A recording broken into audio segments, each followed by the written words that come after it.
There we go. Hello and welcome. My name is Hopko, and we are back for some more Monster Hunter Generations Ultimate. So, since our last stream, I was just looking into all my charge blades and then what I needed for certain upgrades and overall just things in general. And one thing your boy definitely needs is a lot of lava nuggets. 20 to be precise, but I have like one. I literally just have one. So was it this one? No, it was the elite blade here. So here's an example of what needs the lava nuggets. I was also thinking that, well, okay, before anything else, one of the most important things is that for the single player low rank, look at that. Ah, yes, dude. Yes, that's right. All 5 stars is now complete. So, the first hunt that I will be doing today would be the Glavenus Urgent. But after the Glavenus Urgent, I will be going into the hub and farming Uragan, and also just clearing out those quests, but mainly Uragan, because I need a lot of lava nuggets. So yeah, nothing too different in terms of where I last left things off. I know that there is like a one type of mix set that I could go for that involves the Rathalos gear and then one Banabra piece and one Xenator piece. All I'm gonna assume is that that helps me like add in Razor Sharp, but I'm not sure.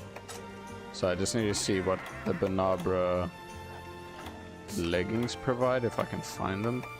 The sharpness. What the? What? Sharpness +5. Okay. So sharpness +5 from that, and then I know it's the Shogun gloves, right? Like I know I already have the armor, but sharpness +4. Okay. Huh. Alright, so in comparison... Wait, I can just check here. I don't have to go all the way back to my other thing, but... Wait a minute. Let me see what's the main thing, or the main difference between... Okay, so Rathalos braces, I miss out on 1 tenderizer and 1 attack. Oh, no, 4 attacks, sorry. And then for the Rathalos legs, I miss out on another 4 attack. So, how does this... Does it make it so that I just have attack up S, sharpness, and then tenderizer, if I have the right, like, slots and all that? I'll have to look into it, but I'll probably work on that just to make it easier, because having something to help deal with sharpness is very convenient. One of the other things that I did to get some stuff done is I did farm Mizutsune off stream, and we are going to be using the Mizutsune chargeblade against Glavenus. Wait, wow. I assume Glavenus is weak to water. You know, it's safer to assume that. Yeah, and I was right in that assumption. Okay, cool. So, yeah, we're gonna go with that. We're gonna go with the urgent, and then I'm gonna be hyper-focusing on farming Uragan for a lot of lava nuggets. I need 20 total. I have 1, so I need 19 more. And then outside of that, I need to slap Astalos enough so that I can craft its charge blade. And then obviously any of the other boys and any other ones in terms of upgrades and whatnot. So like the Ceregios chargeblade would be really nice to have. It probably would be the strongest weapon in low rank with blue, but we shall see. Righty, let's go in and slap the big boy.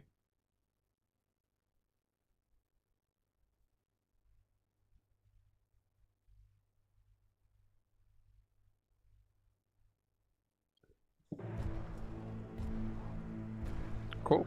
I forget, when it comes to the Fated 4 first time slappage, you get this cool cutscene. This cutscene right here is actually the first one that I ever saw of Generations. Like when I looked into Generations Ultimate, and this was the cutscene that convinced me, like, I want to play this game because I want to fight the big bladed dinosaur so I can farm his armor and craft his gear, which I did. I actually, in my original save, especially in G rank, once I reached the point of slapping him, I farmed him to get the full master rank set. Not his weapon though. The weapon, I went for the Diablo's chargeblade, but his armor set I stuck with that up until and beating what's her name again? Atalkar. Yeah, wait. You know, yeah. Let me show it. I can do that. So, filter Generations Ultimate. How far back do I have to go for this?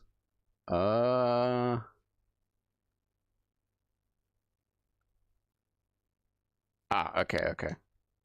So yeah, this was the screenshot that I took when I first saw the final boss. I was like, oh, holy shit, this is really cool. Because I did my best at the time to try and make sure that I didn't get any spoilers. And the first attempt that I did, I was using Valor Longsword. And as you can see, I have the full master rank set of Glavenus. And I was using the Brachydios longsword, mainly because I just liked the design at the time, as well as having a lot of the blast. This was the first moment, obviously, in the fight where I saw this, and I was just like, what the hell is going on here? This is really cool. And I failed this attempt. Then there was my attempt with the chargeblade, as you can see here. So I was playing guild-style chargeblade, and I think, yeah, this is when I got into the final phase for the first time. I think overall this was my third attempt of Atalkar. So it was like the first one was with longsword, the second one and third one were both with chargeblade, and then the third one was the one where I actually beat Atalkar. And this one was of the third attempt overall. And then I think, how did I kill it? Did I kill it with a shield thrust? I'm pretty sure it did. Yeah, I did. I remember that. So yeah, that was the moment. That was one of my most happiest moments ever. But also just the way that everything cleared up here at the end of the hunt was really cool. I just found it really awesome. Like, it was such a great hunt, such a great experience. At that time, no spoilers or anything. Wait, is there a way for me to actually check the date of it? Yeah, back in 2021. Yeah. Let's see. What other screenshot and tail can I show?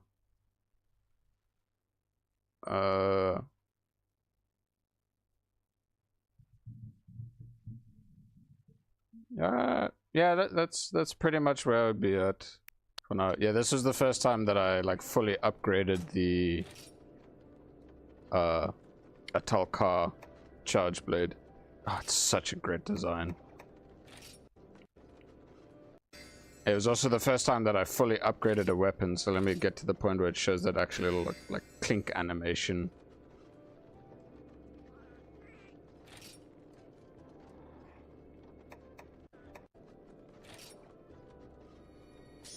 There we go. Yeah, that was very satisfying for me, so I had to make sure I did that. Alright, yeah. Good old clips from long before, the things that I saved. And here we are again with in comparison, a completely fresh save, but obviously completing everything as I go. Is the blimp? No, there isn't. It might be in the next area. Like, I do not fully remember where the boy is right from the get-go. But yeah, we'll see how teams go. And that was nice, a little trip down memory lane of my first main playthrough of me going through G rank and stuff. Alrighty, big boys, probably area 2, 4, 5. I am going to check out 2, then 4, then 5. It's either 2 or 4, probably 2. Yeah, there we go.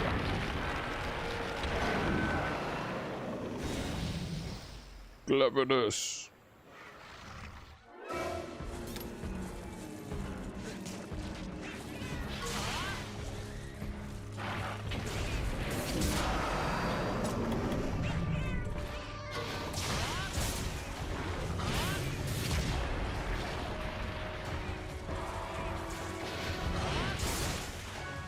Just need to focus a little bit.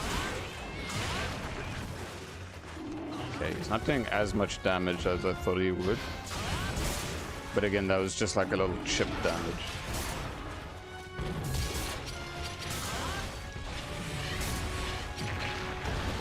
Ah, man.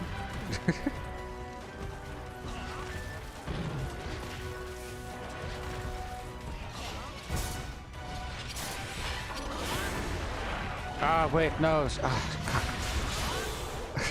I was supposed to get the shield charge into red.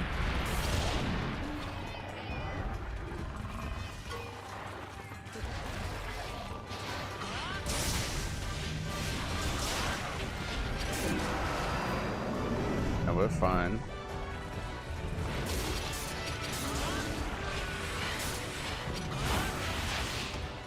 Okay, yeah, we're good.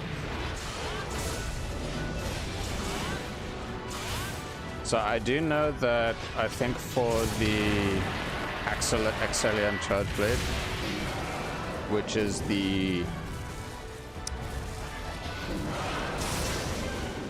Rathalos one. Oh shit, okay, wrong button. It's the Rathalos Chargeblade, and I know that it requires Bursa, which is from his face. So when I first fought him in this save, in that that like early quest of gathering those mushrooms, I was using adept style. It was a lot easier to obviously block his stuff, and this was without guard and using the starting armor itself.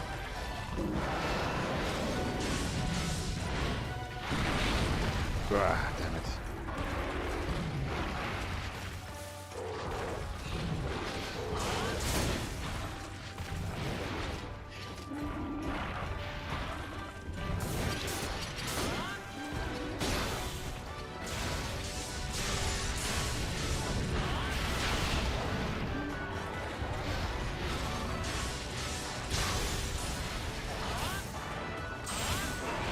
Okay, there we go. That's one.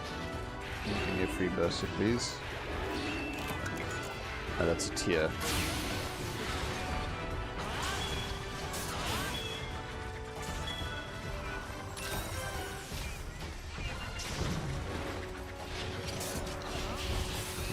Stay still long enough, please. Damn it!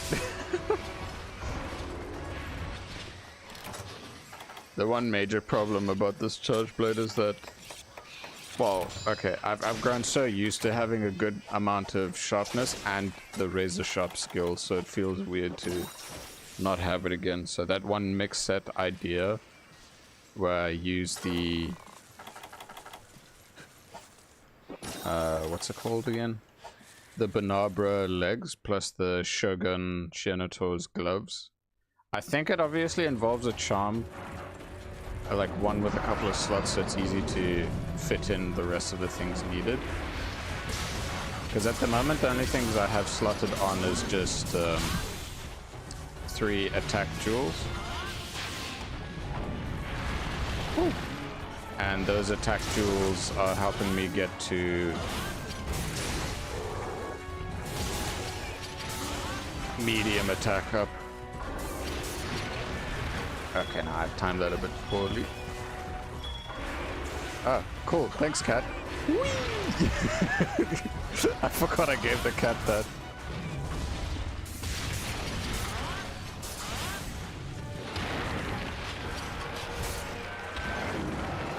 Since it's here, I might as well just try and get a mount.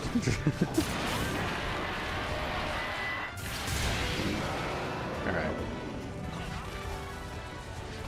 One hopes that if I were to have God up... damn it. If I had God Plus or God Up, I would be able to... like, do a proper full-on through with that God point. Follow-up, that's the word. Nah, I screwed up that.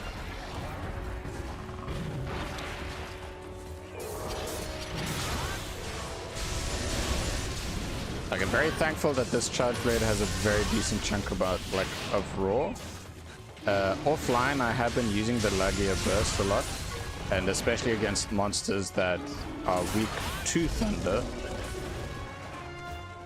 So overall, that's been nice. Ugh. Okay.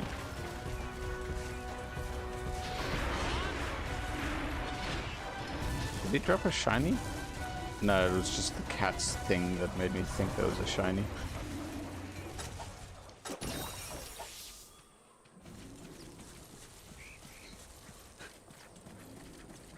But yeah, no, overall, at the moment, the one idea as to why after this and unlocking 6-star, instead of continuing the single player and just going for the hub stuff from the get-go, it'd be a lot easier for me to farm up some gear and mix set stuff and whatnot, so that clearing the rest of Lorank will be like a breeze. Get wrecked, buddy. I need a shield charge.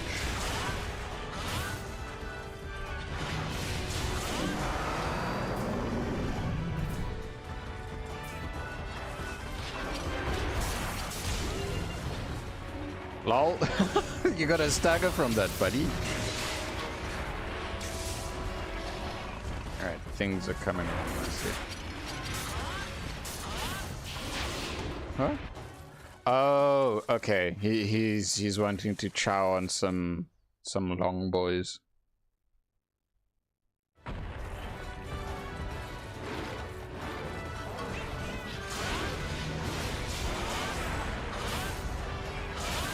Sheesh. The amount of raw plus the amount of water that this thing has is great. Ah, damn it, I was stuck in the animation of bouncing.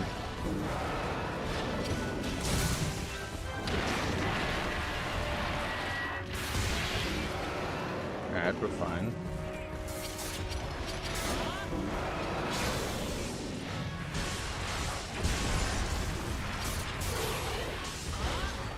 Damn it, just missed everything there.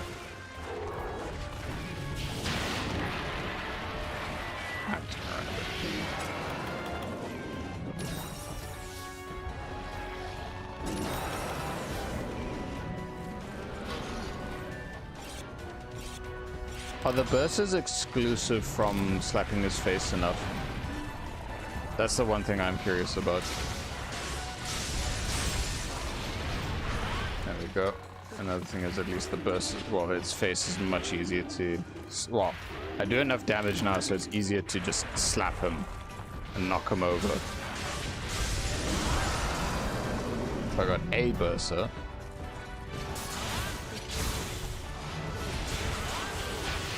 Yeah.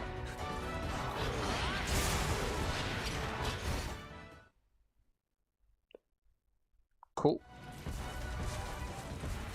You gonna roar. Yep.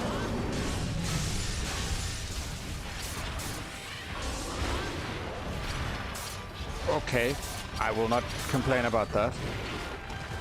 I will complain about that though.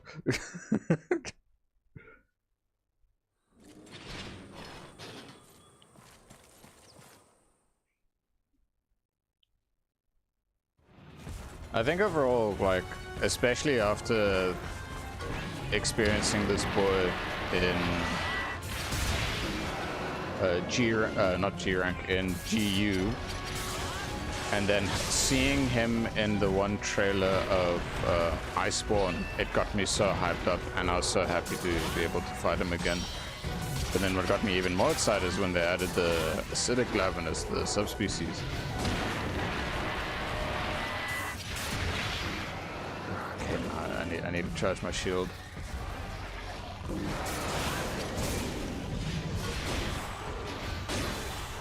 Okay, well, that's enough files to charge the shield at least.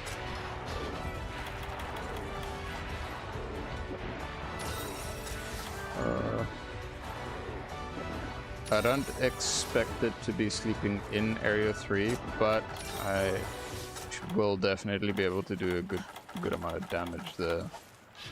And just for the sake of maintaining my sharpness, I'll just top up a bit.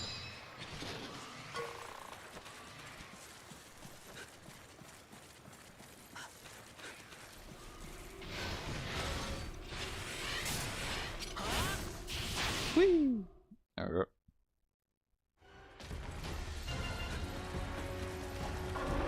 So I know if I time it right, I could actually do... Oh. Would you look at that? I finished him off with the shield thrust. Nice. Cool, that was a good hunt.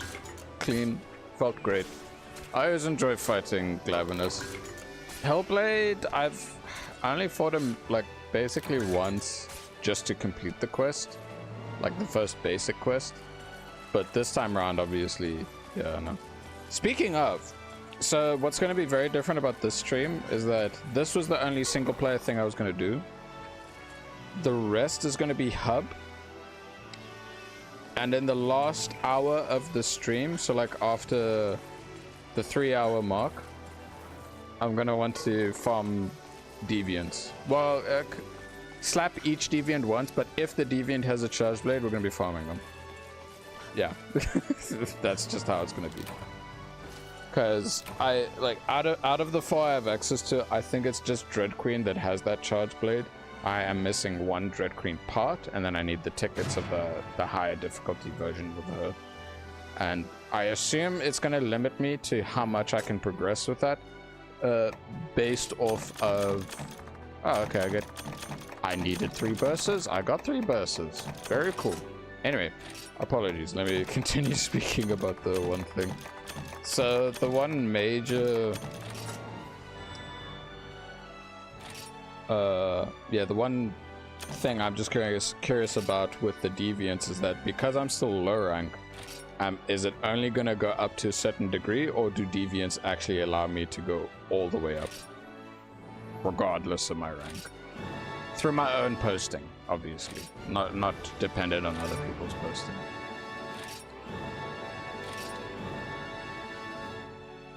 Ooh, rainbow! Yes! Okay, so that's how you get the rainbow pigment in this game.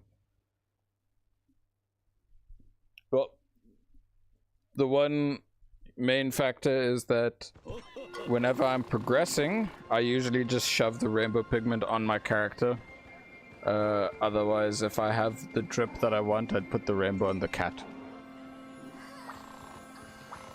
Alrighty, that is 5 stars completed and the urgent, and now your boy has the last of the last low rank village thing unlocked, which is the 6-star. I believe. Oh, so many NPCs want to talk to me. Well, first let's just unlock the actual like 6-star so that I can see exactly what is the roster.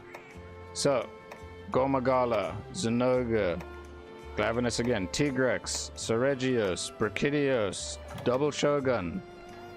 Hunt a lot of monsters, hunt a lot of monsters, hunt a lot of monsters, and slay a Kirin. I know that overall, as you progress with this, and there's going to be like the NPCs giving quests and stuff, it's going to be a lot more pages. And even then, it won't be fully complete until I beat high rank hub, because if I do that, it'll unlock shit there. That I remember because it was like I did complete it eventually on my original save, and I just remember it being like a pain.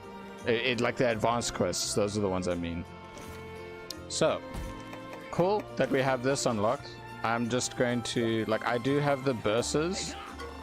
What is going on? So I was just hearing spamming of messages and stuff in the background. So I did get 3 bursts. I think I just needed 3 bursts. Where is it? There it is. There. Axelian Blade. Already 140 raw. That is not bad at all. That is really decent. I got more than enough Wrath Marrow, of course. Before that, I should now actually be able to see the... Oh, wait, no, I don't. Am I supposed to chop his tail off to be able to see his charge blade? Probably. Oh, well. Well, the one most important thing is that I'm actually able to upgrade this. I have most of these parts, so I'm just gonna use that. Inferno Sack. Alright, so the current Axelian Blade level 2 is the highest you can get it in low rank. And then, obviously, you need the high rank parts from there. Cool. Conveniently, getting all the bursa we need. Appreciated. Now comes the fun times of slapping Uragon just to get like 20 frigging lava nuggets. Hold up, I just need to check to see if there's any new decorations and like maybe more. Like, okay, I saw his armor from here. I don't know about the chest piece. Yeah, now I can see the chest piece. His armor gives grinder. Heavy polish. Okay, yeah, that I do remember. Protective polish, basically. Do I see his legs? No, there's the gloves. Okay. I don't see his legs, which probably means I need to slap him more to get the right parts, etc., etc. Oh yeah, Mind's Eye. That's the other thing his armor gave in general. Do any of these have like... Oh, ooh, okay, okay. That has 2 slots. I need to quickly search something up. Because overall, I was just curious about stuff in terms of a mix set. And I think I just remember, like, hey, if as long as you can get a talisman that has 2 slots, you should be good. Like, you don't really need to care about the skill, it's just the slots. So, where is it?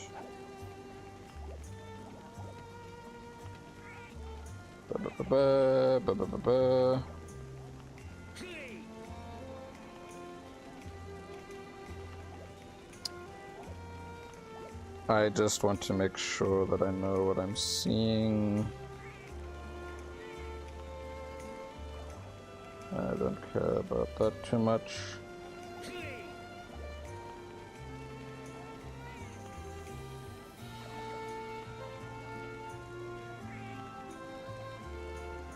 It's taking a bit to show. Okay. That's it. That's what I'm looking for. Okay, so oh, he's got some more stuff for me to see. So instead of the Rathalos helm, it suggests the Rathalos cap. Aha, okay, I see. So that it brings back the attack a bit more. Alright, okay, yeah, no, my assumption of thought, or just my train of thought over it, makes more sense now. So, it's the Shianotor gloves the Banabra boots, the Rathalos hat, a talisman with 2 slots, 1 razor jewel, 1 tenderizer jewel, 1 attack jewel 2, and 2 attack jewel 1s. I have 3 attack jewel 1s. I can make the Banabra leggings. I just need Rathalos shell and then the Wrath wing talon. I need 1 of those, which should hopefully not be that much of a hassle. I'm excited. Okay, cool. I didn't expect myself to have a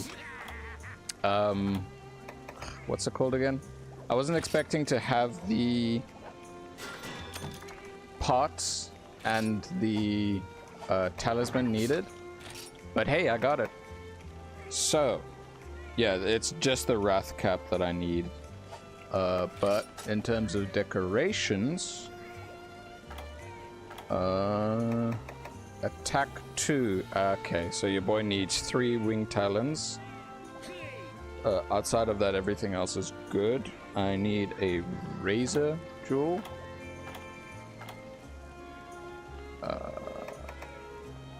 Which I need a Zenoga shell for. Okay. And I need a tenderizer jewel. Do I even have access? Did I unlock the craftability of the tenderizer jewel? I do. Because I have the material, so I'll just make 1. There we go. So I have 1.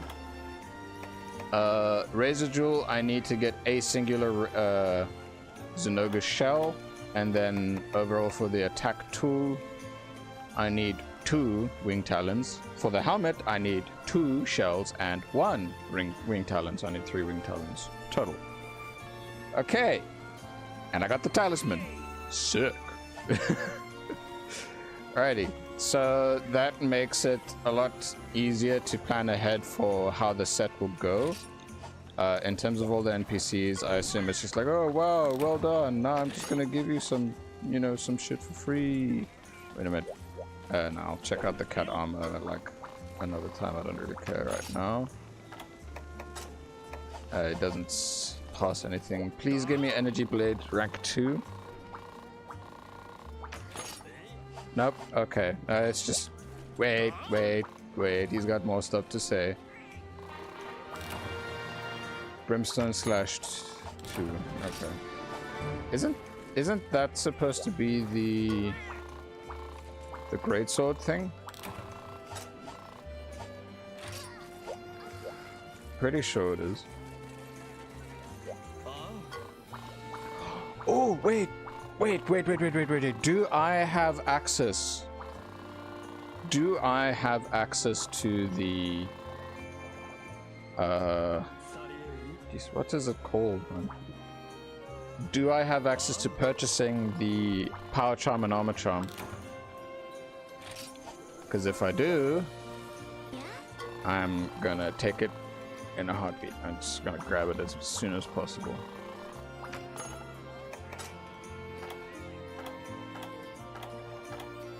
Is it there? Yes, it is. It is indeed here. Nice. Alright, so buy and center box, that can be this. And buy to put in pouch. Wait, no, let me first make sure that my item set is what it needs to be. So I can immediately register to what I wanted to have. Alright, 1, 2. Ah, thank you. Great. Power charm, armor charm. Always love to see that. Cool. Wait, now let me implement it on the advanced set as well, because I do have some capture quests and stuff. Power charm. Yep, armor charm.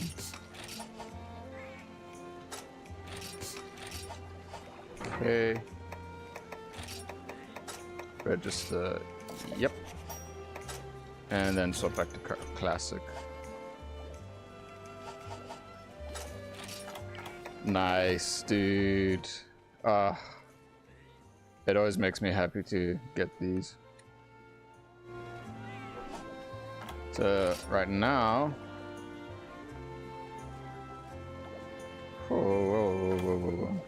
Okay, that's attack up medium plus. Basically, I just gave myself like 21 raw attack, like extra raw attack. That's huge, and basically 12 armor. Basically, yeah, that's nice. That's good. All right. I got so many NPCs that still want to talk to me. I want to just get all the speech bubbles out of the way, see if there's any new... Oh. Yeah, the mug is sweetheart. Aisha. Let's go to the ranch, see what the NPCs there want to tell me.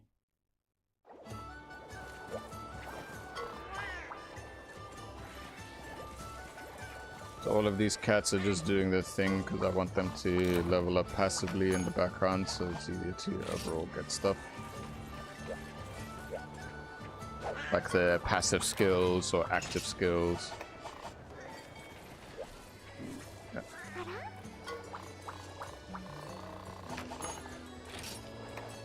Now I can go to Kokoto. Jesus. So one thing I do find a bit annoying when it comes to trying to get everything done in GU is the amount of speech bubbles from all sorts of folk. Alright, this gives me new quests.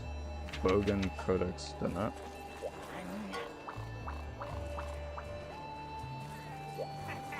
The Hell Hunters.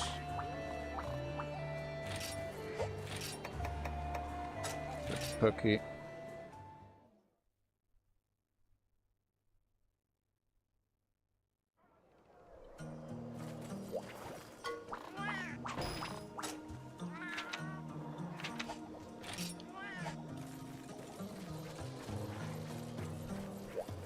Okay, it seems that not as many NPCs chat to me in the other villages in comparison to Burner Village.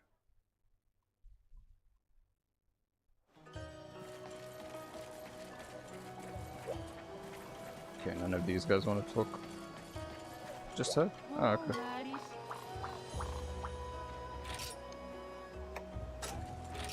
Okay, another NPC in Poke Village.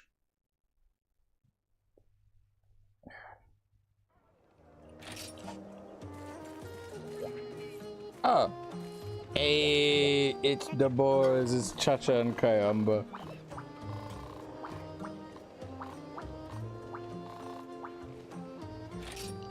Are they just introducing themselves now? Alrighty, so for the multiplayer, what's it called? What am I doing? I need the lava nuggets. I need a lot of the lava nuggets. We're going to be slapping Uragon. I'm going to be using the Mizutsune Chargeblade because thankfully it helps a lot because he's weak to water. Well, okay, it helps a little bit.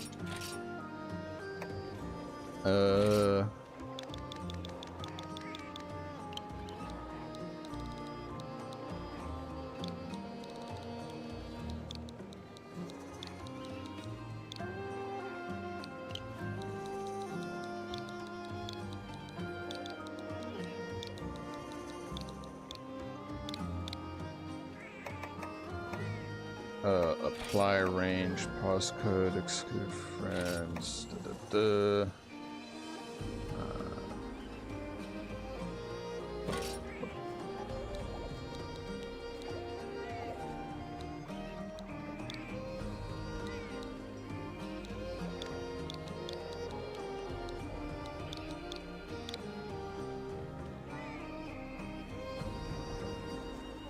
There we go. Mainly so that for those that want to join, they have to ask in the server chat going forward.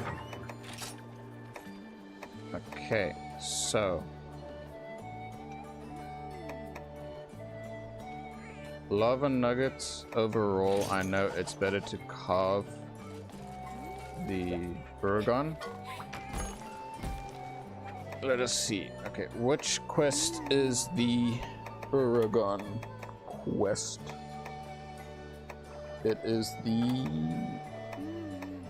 that one. All right, so we got. Oh, okay, cool.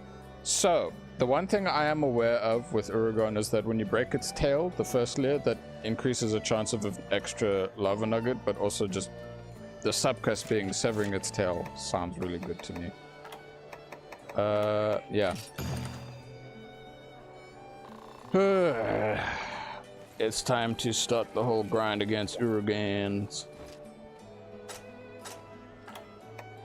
Like, once the Uragon stuff gets a bit annoying, so like I can do a couple of Uragon hunts, then I'll swap to Rathalos hunt, and then a Zenoga hunt, so that I can try set up that mix set so I can have Razor Sharp. Alright, let's go in.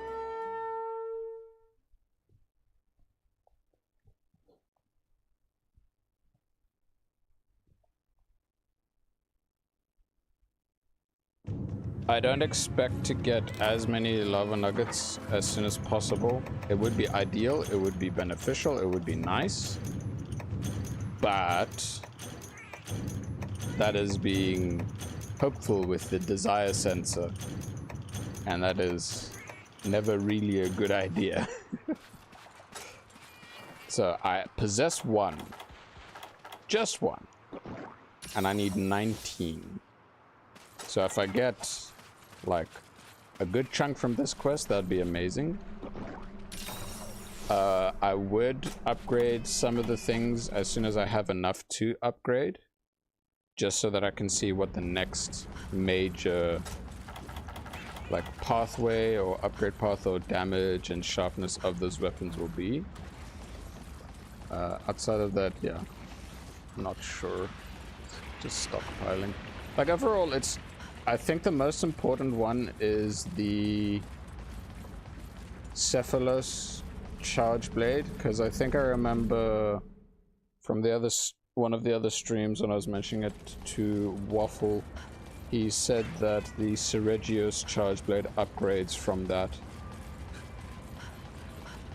And I would like to, well, obviously I'd like to make it and probably use it, because any natural blue sharpness really early on is great. I do miss my blue crab charge blade at the moment, but its raw damage is a bit, well, the raw from this weapon is insanely good in comparison.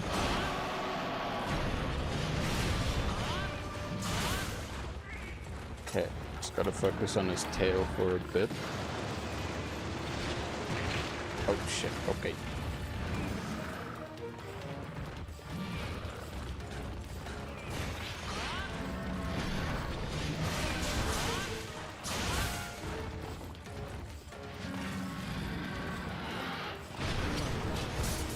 Okay, I was worried that the tremor would reach too far.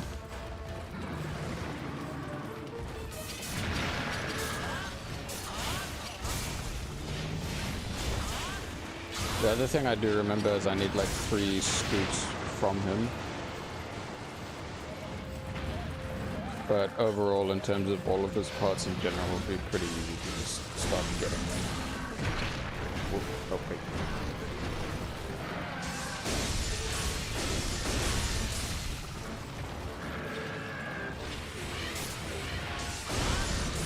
Knock over? Yeah, okay, cool. Will I be able to crawl on the back? 1, 2. Coal, don't give me coal, give me lava nuggets. Okay, now I could only do 2. I got a firestone.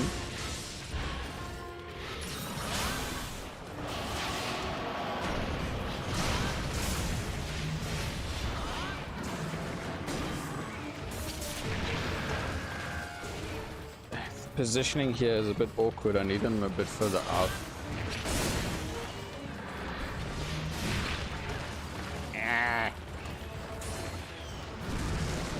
Cat's just eating shit at him.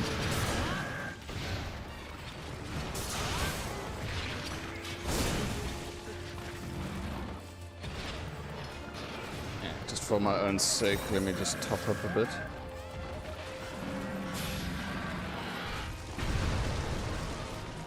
Okay.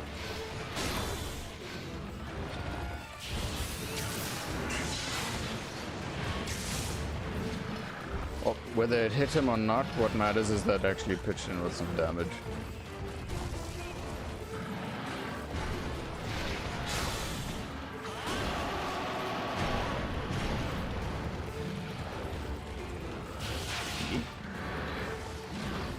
Give me that tail.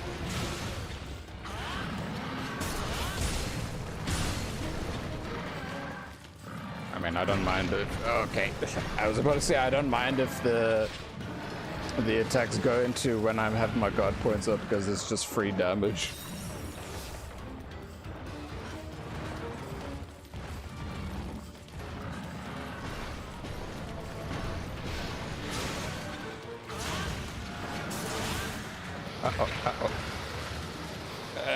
I didn't realize that he was gonna fart on me until too late. Whoop. Yeah, screw your tremor, but screw this bounce as well. No! I thought I could get out of there in time. Ready. My mind is back. No lava nuggets. I need to break the tail, chop it off, and then obviously finish him off. And then hopefully, I'll be lucky enough to get one lava nugget.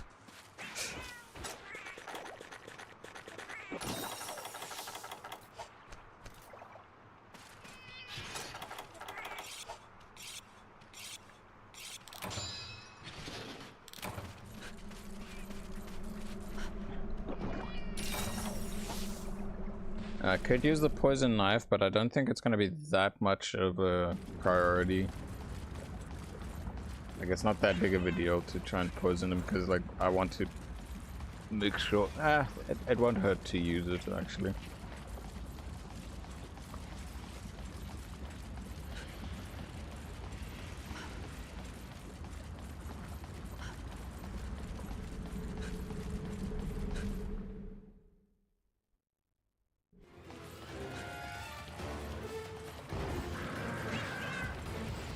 One, two,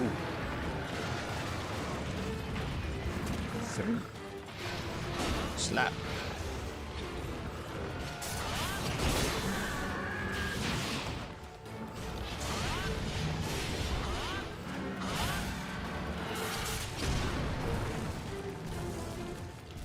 The resulting tremor still slagging me.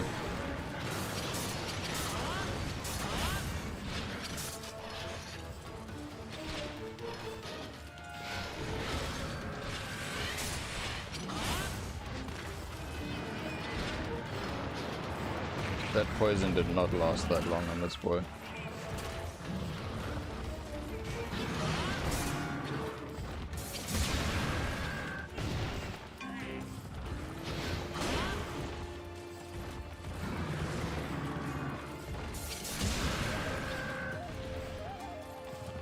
Can you like get out of this corner, please? Thank you.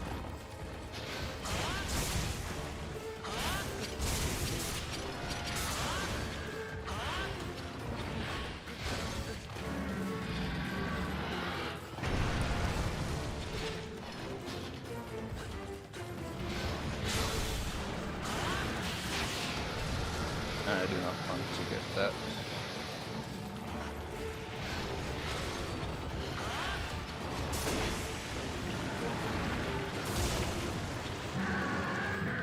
No, why did you fall in the lava? Of all the spots you could have fell.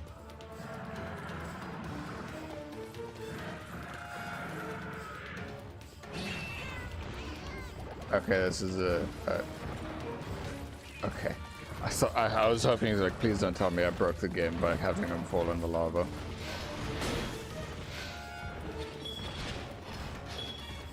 That would have sucked.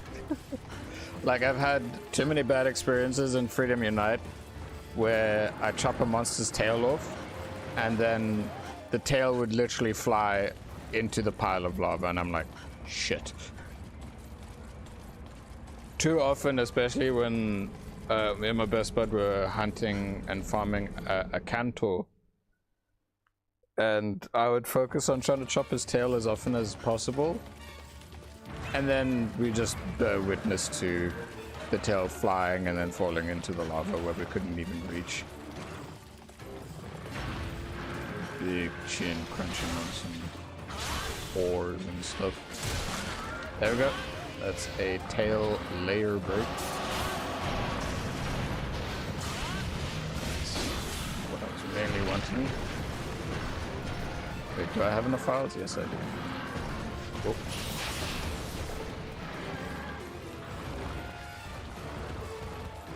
I want him to stand still long enough. Nah, I'd rather not lose one from you. Okay.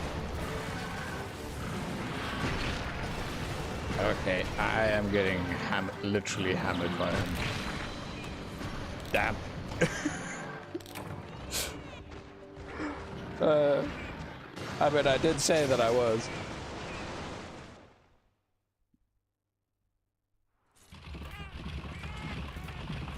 I just need to focus on dishing out damage now.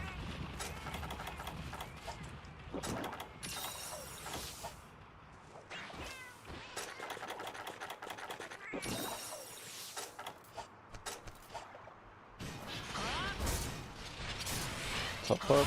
There we go.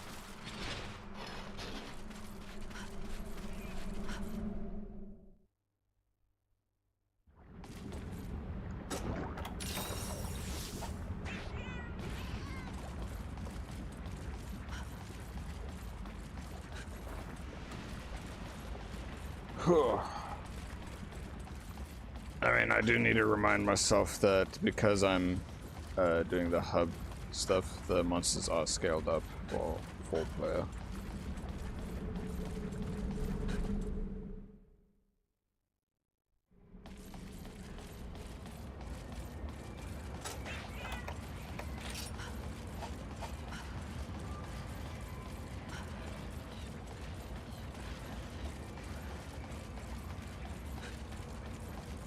$20 lava nuggets, man. 20. Eesh. I just hope that I don't have to slap him so many times.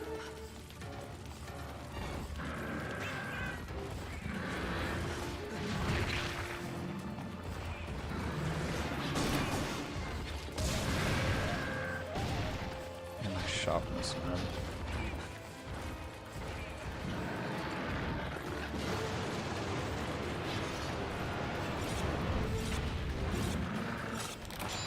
Alright. You little shit! Bastard! Freaking Eroctor!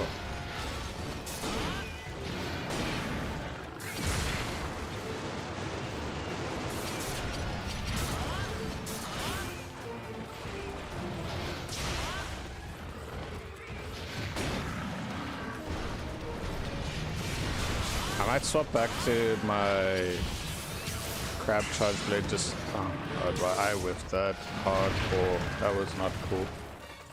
I will probably switch back to my crab weapon so that I can have some blue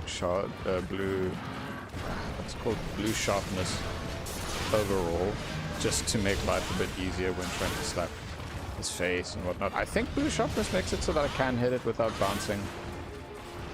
I may be wrong on that.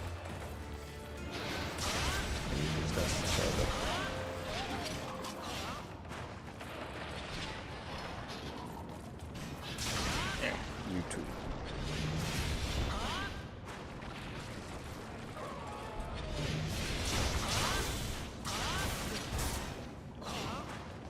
That worked.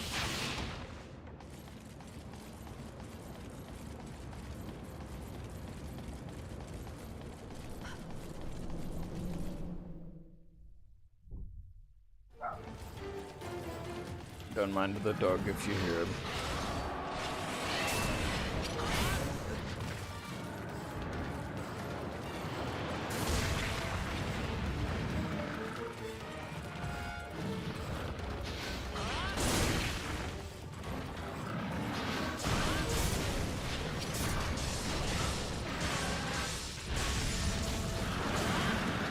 Shit. Ah, damn it. Where's Mario? Oh, wait, no, is Mario actually like on like small monster targeting priority? That would suck if he is. It's a me, Mario. I jump at a Goomba. Oh, shit.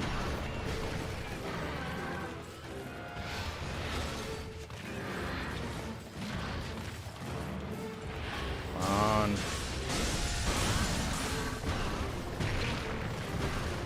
Okay, every time he does that attack, I keep rolling to the side where he will obviously slap his chin.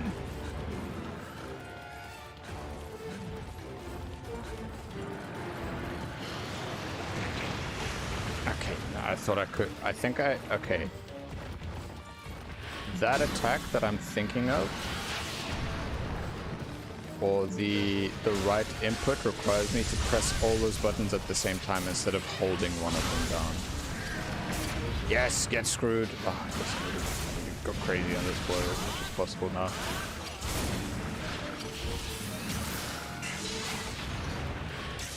Okay, cool.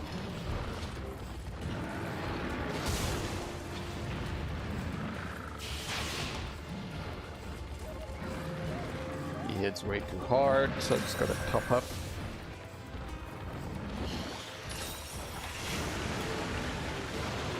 Oh.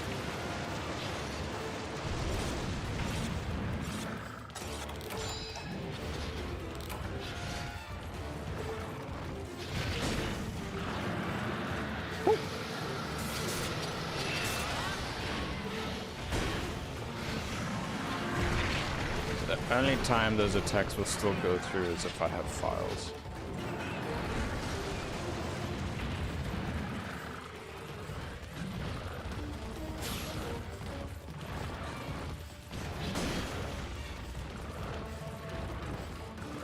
Come on, what are you doing?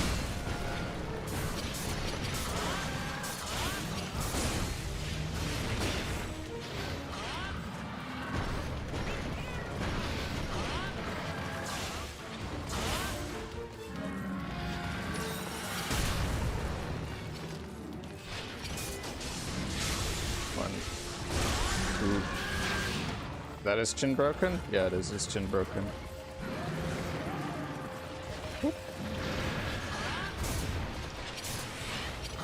Charge up.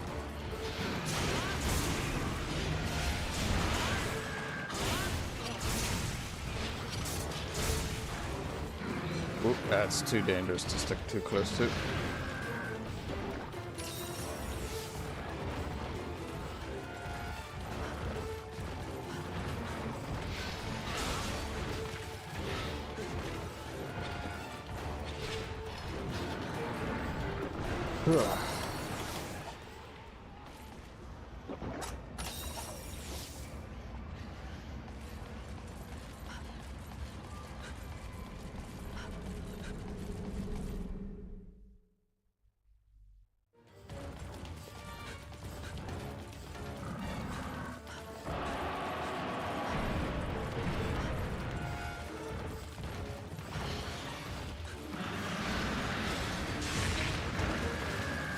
What? Oh shit. Ah. Okay, made it out just in time.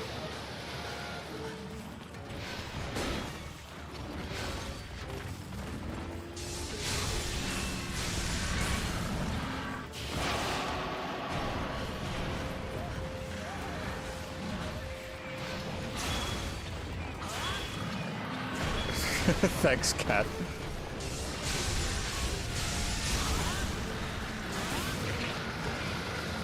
Okay, not good. But I will pick it up on this upper. Nope, never mind. Ooh, okay, I'll use these boys though. Cat, stop with your frigging exploding thing, whatever the roll, yeah. Excuse me.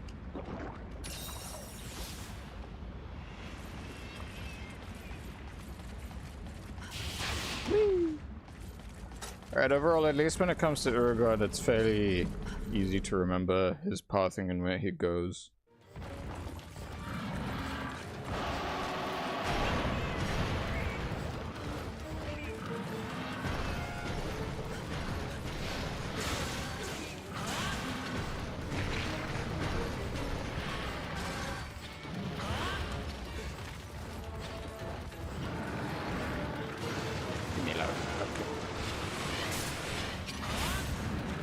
For a second there, I thought he was actually going to hit me.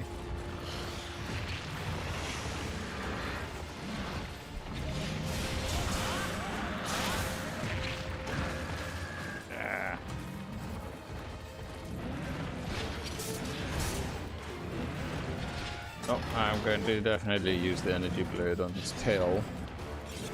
He should be going to sleep in the next area. Should be.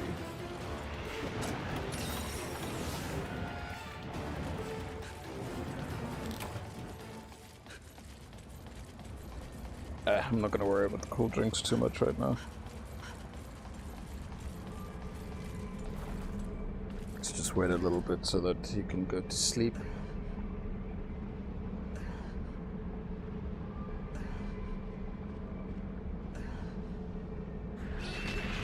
Alright, now should be an alright-ish time.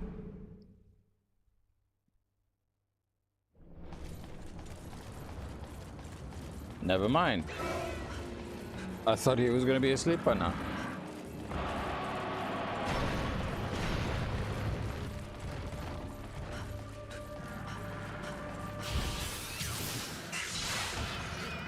Nope, okay. I was hoping that would do enough damage, but clearly not.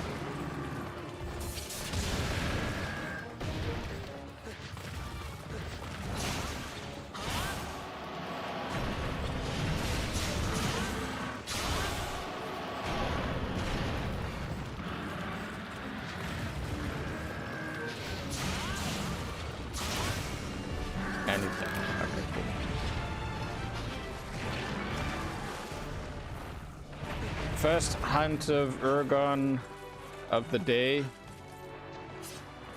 Let us see if we are lucky with some lava nuggets. Because there's a good chance when it comes to carving, but clearly not this time around. Oh, wait, what? Can carve them 4 times?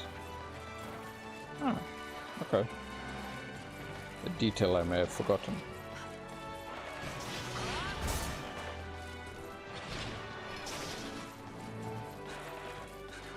Just watch me get 0 of the nuggets during this quest.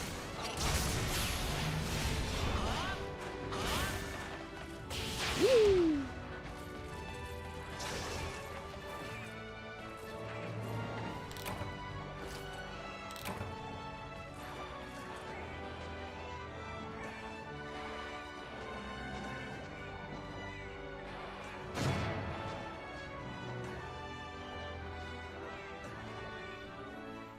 Please. Oh, okay. We got 3.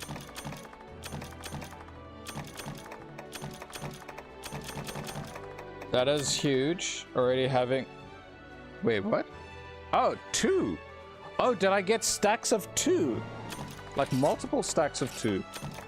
Hold up, that is huge, actually. That helps so much. Sick. Alrighty, I'm definitely going to be swapping back to the blue crab charge blade because I want that little bit of blue sharpness.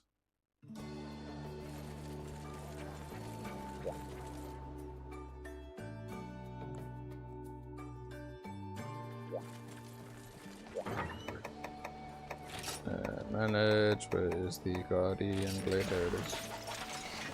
Tiny bit of blue. So, with the current amount of lava nuggets that I possess, I'd say the most important thing here, I have 7 lava nuggets. That's very good. Let us upgrade this.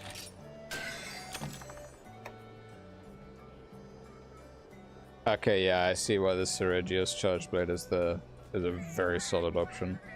Plus, evading repeatedly while drawn restores sharpness.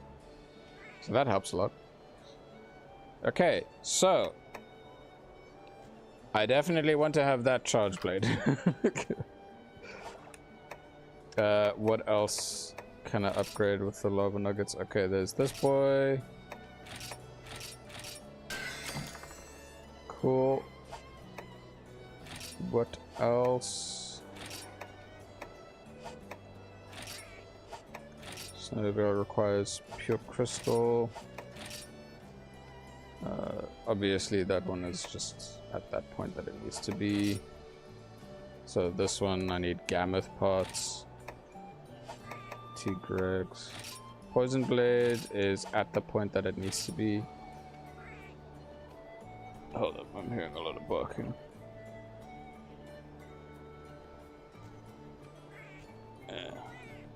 Damn dogs, what are you barking at? Alrighty. So, the Harazofa for level 2 requires 4. This one also requires 4. I have 2 of them. One for just sticking to Harazofa and whatever this other thing is. That requires 1 more Uragon Scoot. I'm currently using this. This uses Seregios parts. Cuddly Cat. Okay, Cuddly Cat, yes, requires it. I don't remember where I get the accolade yet. The Pizza Axe, yes, of course. Okay, that's Carbolite ore. Okay, I need to... That's like obviously the next rank. That's Chameleos and Elder Dragon. That's also Chameleos stuff. That's high rank parts. High rank Zenoga Mizutsune plus the Shigaru Magala Giant's Itch. Alrighty, so I'd say the most important is this one, because if I have this charge blade for the rest of low rank, I should be pretty much sorted, plus that one mix set with razor sharp fitted in. Great. So let's tally up the count that I need in terms of the whole ordeal. I need 2, 4, that's 2, 6, 10.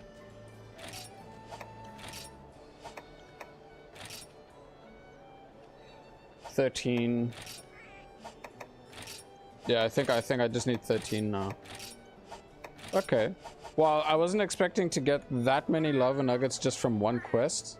Great. Very happy to get that many. Yeah, I just need 13 more.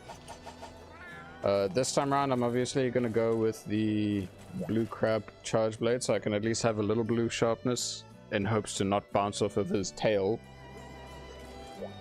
His face, I still expect to bounce off of it, but you know, if I don't bounce off of it, great. Before I dive into, well, I'll grab the quest again. But before I dive into it, I will need to BRB for a quick bio break and to top up my water glass. So, yeah, I will quickly be right back.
And I have returned. Alrighty, let's just continue to dive in and get all this shit sorted. So, what can I talk about overall? So one thing your boy has done lately is I was able to get, because I've been craving to play a couple of games again. One of the older games again is, well, I don't want to abandon that, is Far Cry 3. And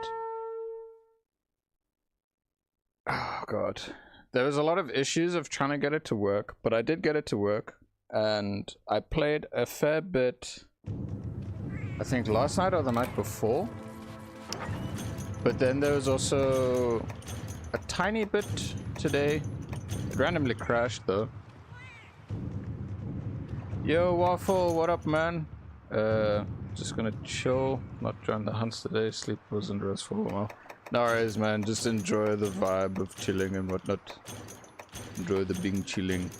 Your boy is just overall dealing with trying to get the lava nuggets from Urugon with the desire sensor. Well, okay, I will say the desire sensor was very generous this time around because I got 7 in the first hunt of the day of him, and I need 13 more.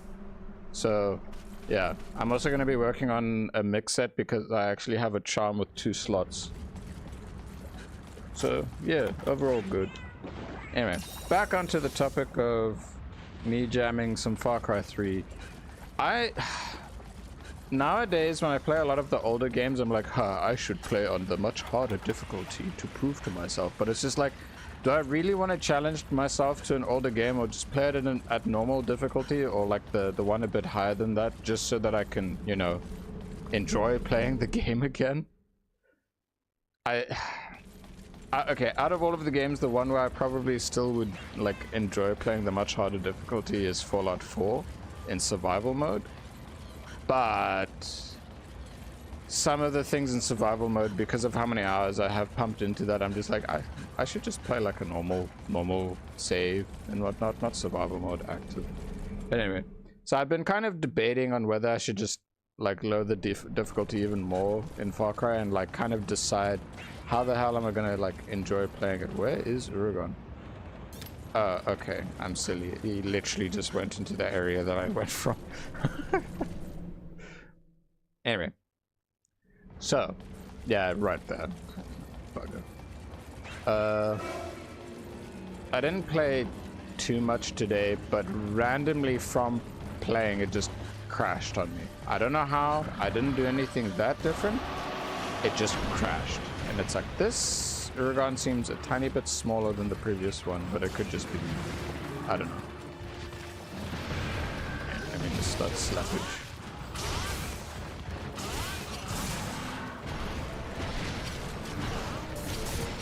Will I bounce off the tail? It's hard to tell right now. He will bounce me on the side though, which is not fun. Yeah, stop pushing me into the edge. Come on. Okay.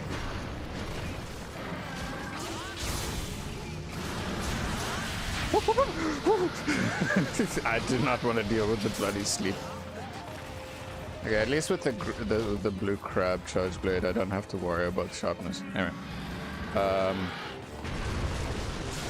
so whenever it comes to Far Cry 3, I always like to hyper focus on trying to be like on the stealthier side of things, and then whenever I don't, like I fail at making sure the NPCs don't notice me, I get really annoyed, and then I restart the mission, or I just let my character die so it starts it over again. It's a bit silly, but you know, I just prefer it that way.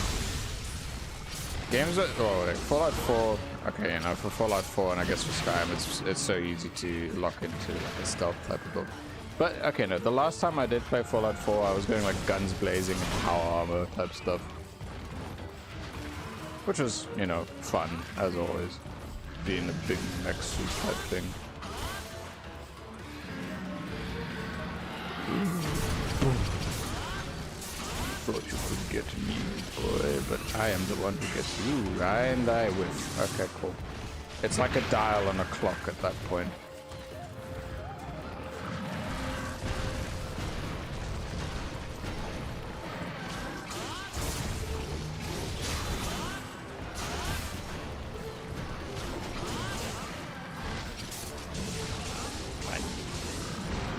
I missed all of those.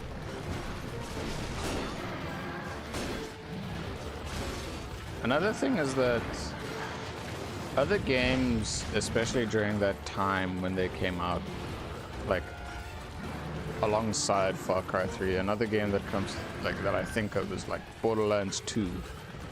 And I was just thinking, what is it about those games that I just really like? And it's like the skill systems are fun, the overall gameplay and gunplay is really fun, and like I'm not that big of an FPS dude, but those games were really nice. I think it like helped get me into the genre a bit better, like, but I'm less of a PvP person. Like the only FPS games that I actually really enjoyed PvP was okay, I need to top my health as soon as possible. Well, one of my most favorites is Titanfall 2 in particular. I never played Titanfall 1, but Titanfall 2, absolutely love it. The other game I really enjoyed playing with my one mate IRL was what's it? Battlefield 1. When that came out, we just had an awesome time just screwing around. Oh shit, I forgot that he does that. The most iconic freaking chin slappage. Okay, sometimes this trampoline might be a detriment. I don't know.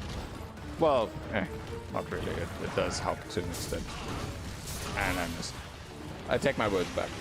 The trampoline at the moment is not helpful in that placement. Like, yeah, it's if I was there, it would be shooting lava at me while mid-air if I was a bit too late on that.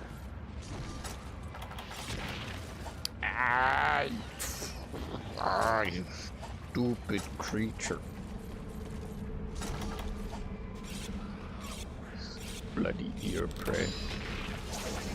Like, I think it's also with the appeal of Monster Hunter, but it's the sense of progression.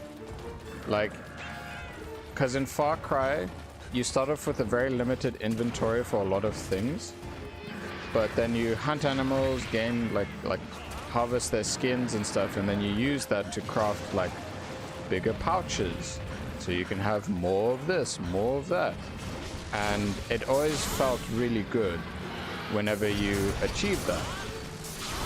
And yeah, as I talk about it, you hunt animals, but like, well, monsters in this game are technically the animals of this world overall. And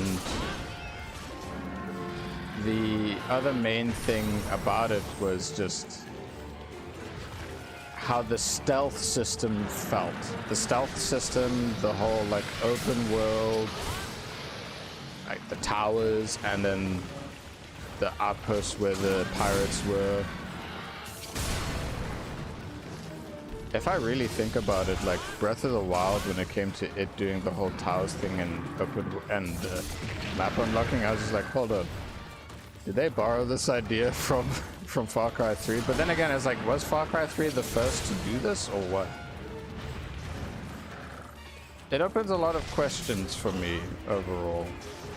Not enough answers, but that's because like this is just me diving back into the game again after so long, so it's like, you know, it'd be good to just see, like, play it again.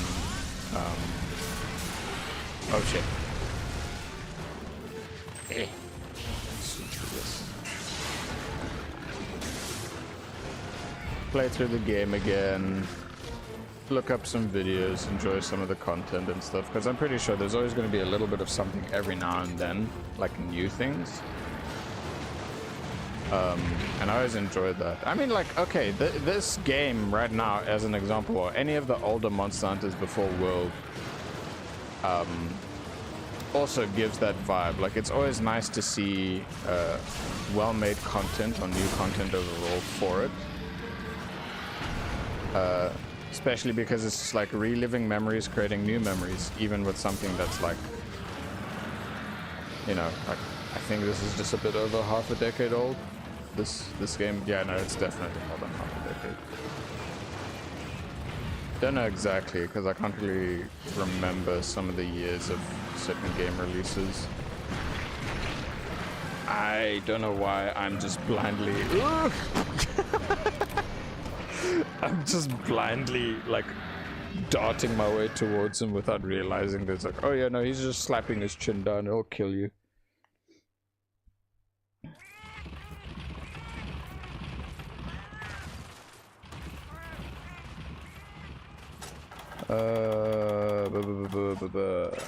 Max potion rations. I hope it's still gonna stay in area 3. If not, then that is gonna suck.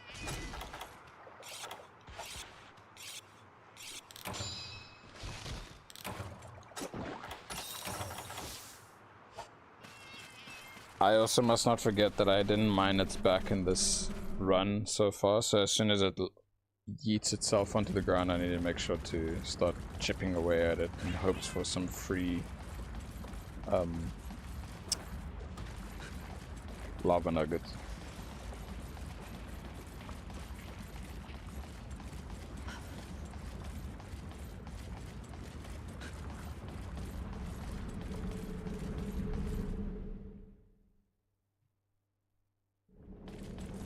Yeah, he's not here no more. But when it comes to Uragon, he generally like frequents to 3, 4, 5, 6. I don't really remember it. Okay, no, it can go to 7 if it wants to. It may have gone to 7 if it wants to. I'll only confirm by coming. Yeah, it might be in area 7. Okay. So lately, a friend of mine, who I play Monster Hunter with every now and then, mainly World, he's gotten back into Fallout 4, and I have been craving to play it again, and it was just nice starting a chat with him the other day, talking about like, yo dude, send me a screenshot of your beautifully crafted character. So he did, and then he was just telling me about the whole annoyance of like trying to get a certain resource, which is kind of hard to find. And then, well, because Fallout 4 is one of my most favorite games, I played so much of it on its release that I learned so much. And then when survival mode became a thing, I played even more. And I basically just gave him the tip. It was like, oh, well, if you're wanting a good and easy way to get some more adhesive or the glue or whatever, start a crop field. So after I told him those things, he was like, wait, what? You can do that? I was like, yeah, dude. So then because of that, he's like, okay, I'm gonna have this one ghoul settler basically be like, in quotations, you. What armor and what weapons would you like early on? But just know, later on, I'm going to make a robot to replace it, so that robot will be you. I'm like, oh, I mean, cool. I don't mind that. So he's been sending me some pretty cool memes every now and then, kind of describing how my character is in the game. It's like, oh, he's just a sniper. He wakes up in the morning, like it's the Family Guy gif, where he wakes up and he walks to the window with the sniper and starts looking out, and then he just describes like, this is how you wake up in the morning, inspecting the crop fields and like if there's raiders about. And it's just like, nice. The last time, well, speaking of Fallout, the last time I played, I was playing through a long-term survival save, and the thing that really sucked is like I was trying to go through the one DLC stuff to like get the raider perks and then like betray the raiders in the end. So I was like, I start off as a bad guy, then go with the ending that I want with the Brotherhood of Steel. But there was that one problem glitch with the Brotherhood of Steel, which made me very sad, because now I won't be able to, like, even with command prompts and all that, it didn't even try and fix it. I was unable to just talk to talk to the NPC to first introduce myself to them. It was just like, he just kept screaming, like he's standing normally, but then he would just scream at me, like for no reason. It was like, and then like I may have accidentally shot him, and then he's just staring at me, but he's just angry, and he doesn't do anything else. And I was like, oh my god. So the reason why that save especially is a long-term save is because it's survival mode, and like the only way you can save is when you find a place to sleep. So if I boot up Fallout 4 again, I definitely am going to try my best to ease back into like one of the regular game modes, like probably hard mode because of the scaling that it has, so that it's a bit more on the fair side and not like in the pain in the ass side of things. But it's just like I've grown so used to playing the survival mode difficulty of Fallout that it's very difficult for me to get used to it. It's like, wow, I actually have like double the inventory space, well, double the carry weight that I had that I'm so used to in survival. Wow, I don't have to worry about certain diseases. Wow, I don't have to this, I don't have to that. And then it's like, wow, I can actually fast travel again. This is insane. I don't have to walk everywhere.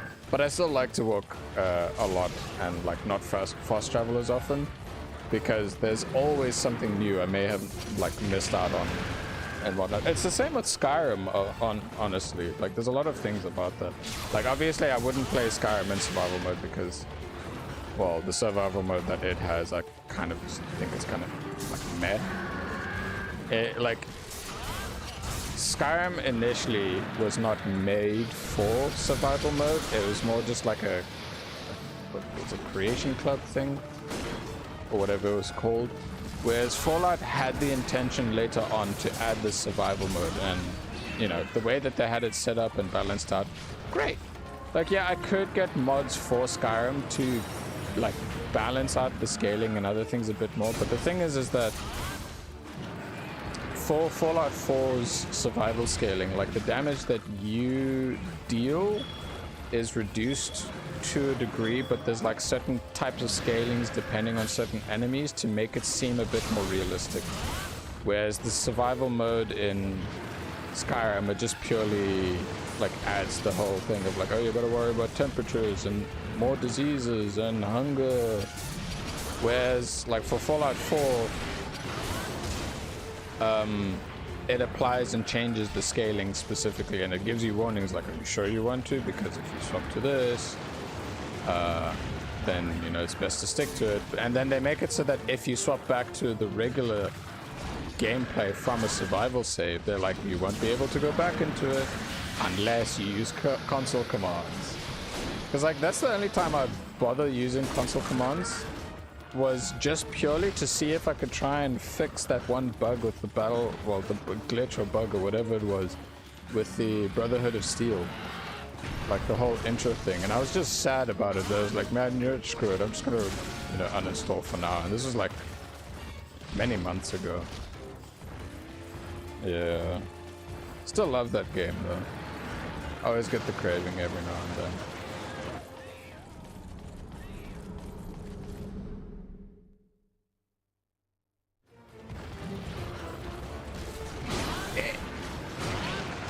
Damn it, I should not have done that. Keep forgetting that bounce recoil has such a long animation. Anyway.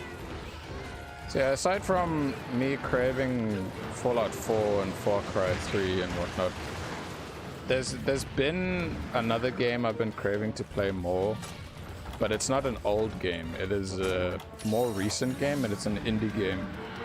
And it's like a mixed bag at the moment, because the game that I'm talking about is Koromon, and it's a great indie like standalone game that's inspired by Pokemon, but does a lot of things in its own way that make it stand out in a really great way. It's fun, it's great.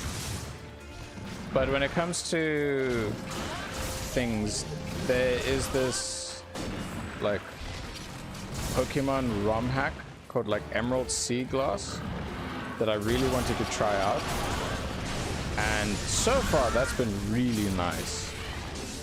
And overall, I've just been like kind of debating and bouncing in my head, like, do I go for this or do I go for that? Like, I think it's comfy. Well, it's more comfortable and easier for me to stick to, like, going for the Pokemon Emerald Sea Glass because, like, even though it's a ROM hack, it's the comfort of Pokemon. But the way that Koromon goes about things is very charming and cool, and you know, it's good to like. It's good overall to expand and lean into that type of shit.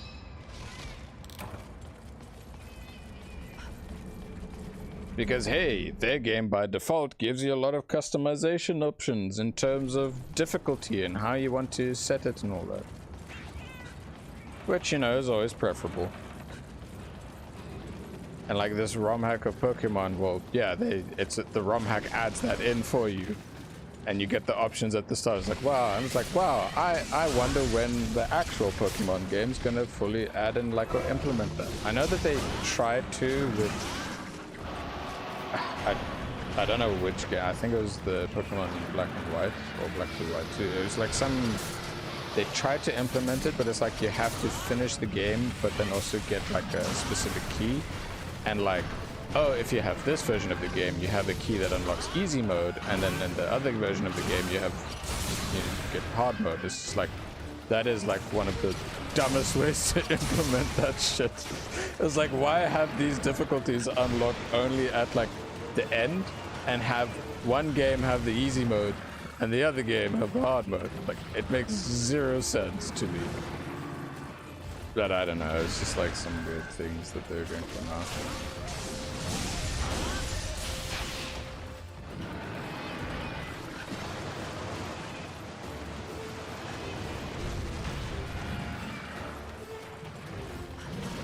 I didn't even pay attention to how I'm doing in terms of the, in quotations, some blue sharpness. It really isn't that much, but I can say for sure that just by chilling and chatting and whatnot, it's been a lot easier to go through the mission and not care too much about a lot of these things. Like, I'll probably swap back to the Mizutsune Chargeblade more just because... Actually, wait, no. I'll stick to this one mainly because I have a lot of comfort by having a lot of green sharpness. With a tiny bit of blue. I'm gonna die if I'm too close. Alright. No, leave me be. Okay, I'm good.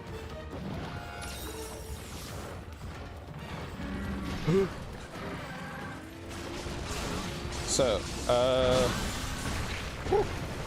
now that I've talked about like some of the things in terms of games that I've been wanting to play again, and just overall for like personal stuff, personal like me time or hang out with other friends time.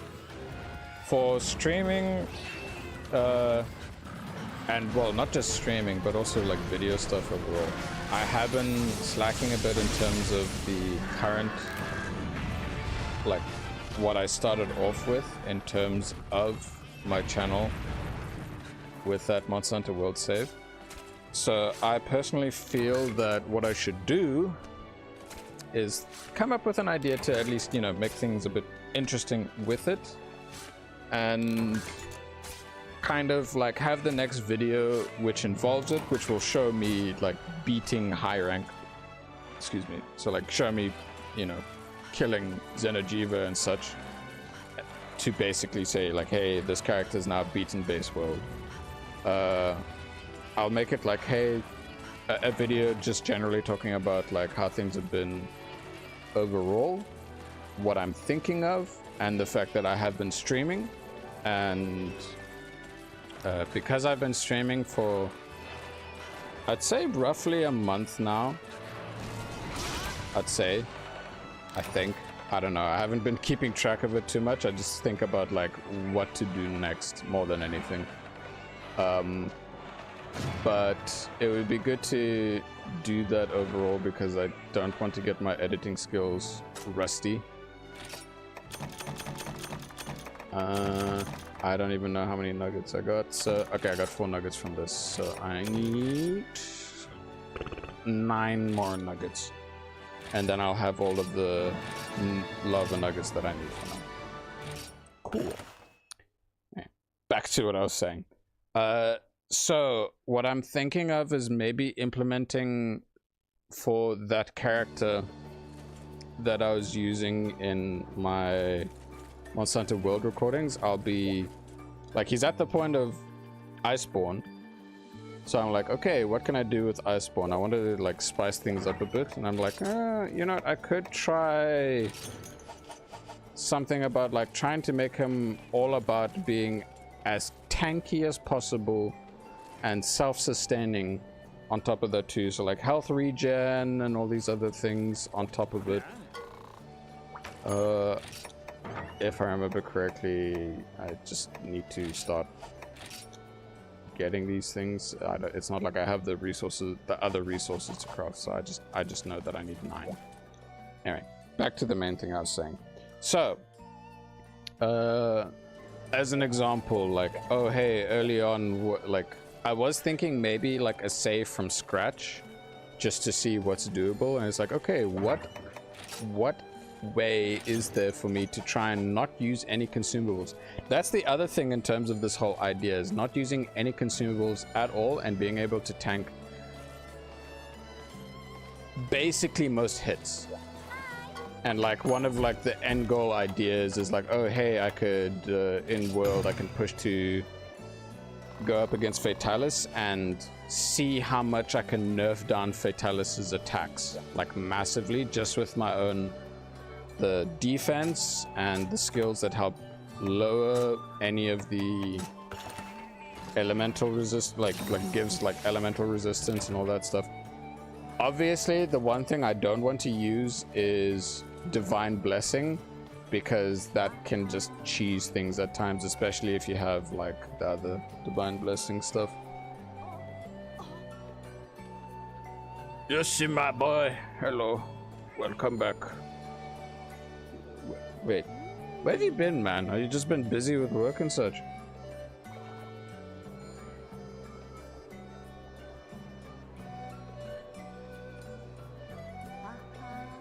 Wait, do I have all the items I need?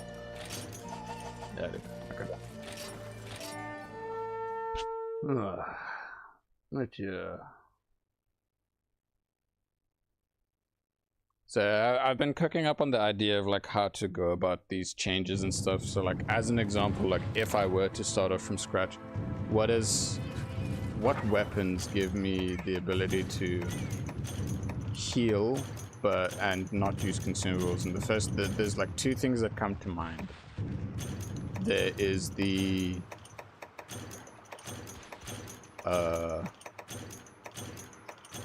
insect glaive, specifically because you can get the green extract, which can heal you. And then the other obvious option is the hunting horn.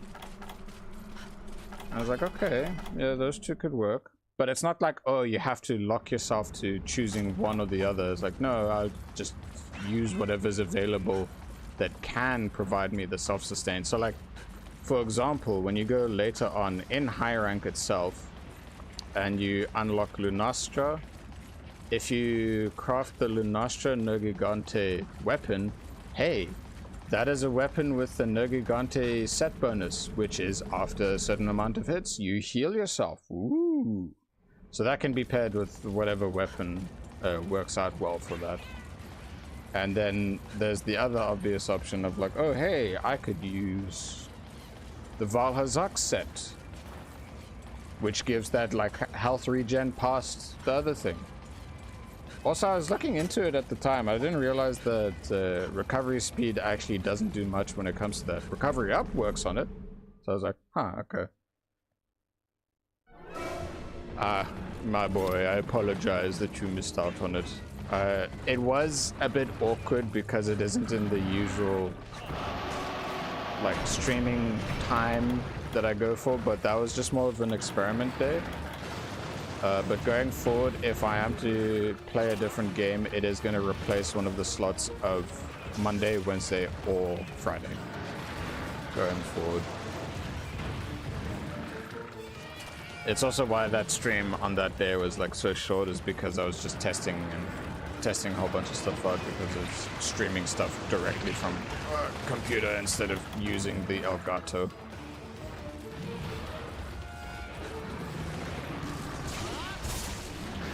Ooh.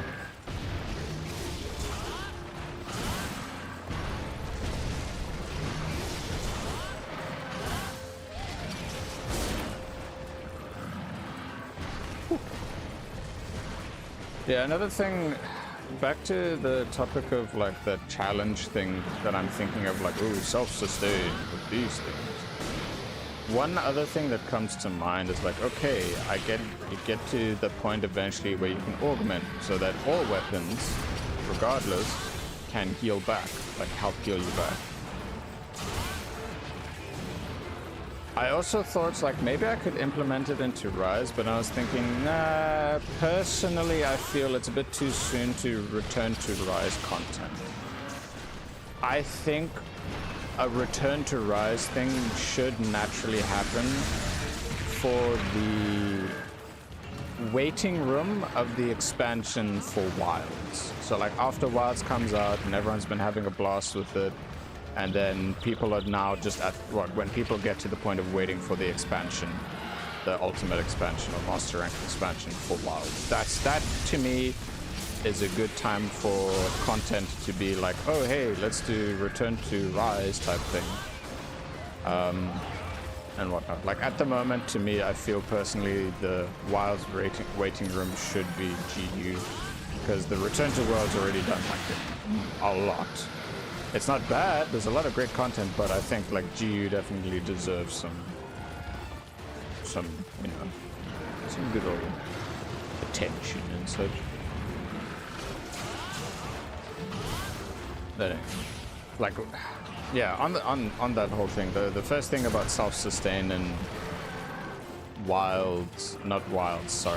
Rise is specifically more from Sunbreak than anything, just because of that what's it called? It's the Malzena armor skill. Ah, damn it, I missed out on that. But even then, it's a bit weird because it's like, oh hey, you need to break the part and then slap the part that's broken to then heal. Well, which is not bad. It's like, okay, now you need to implement part breaker into your build, and then actually, wait a minute. With that bearing in mind, there's certain weapons that overall have a higher part breaking, like natural part breaking multiplier. And the first things that come to mind is like, well, there's greatsword, there's hammer, and then there's a heavy bowgun. I think the heavy bowgun has that. Hence why it's heavy. Like, I'd probably go with, like, okay, so for the times where I definitely need to chop a tail for a part or anything like that, then greatsword. Because, like, yeah, there's the whole thing of like, yeah, I could have the slicing ammo from the gunning weapons and whatnot, but personally, I think visually it's more impressive to beat up a monster with the melee weapon than with the ranged weapons. Like, when you watch a whole squad of dudes just like wailing in on a monster with a gun, sure, that's fine, because that's just fun. It's dumb fun. It's also how you get some of the most broken speedruns ever. It's crazy. But I usually get way more impressed whenever it's a melee, one of the other weapons that isn't any of the gunner weapons. Especially one that isn't used that often. Well, speaking of, the one that I'm most impressed by, but it does like use a, in quotations, like, would you even call it an exploit? It's that the fastest speedrun with the gun lance for Fatalis using the bloody snowman. Like, it's so silly, but because of how it works, it's great. Like, if the devs didn't take it out, it's a feature. It is indeed a feature.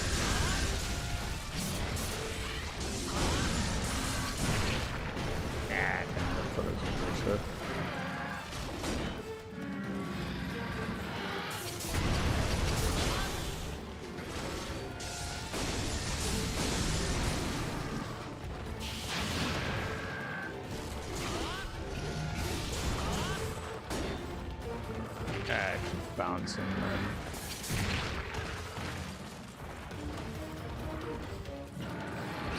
Okay.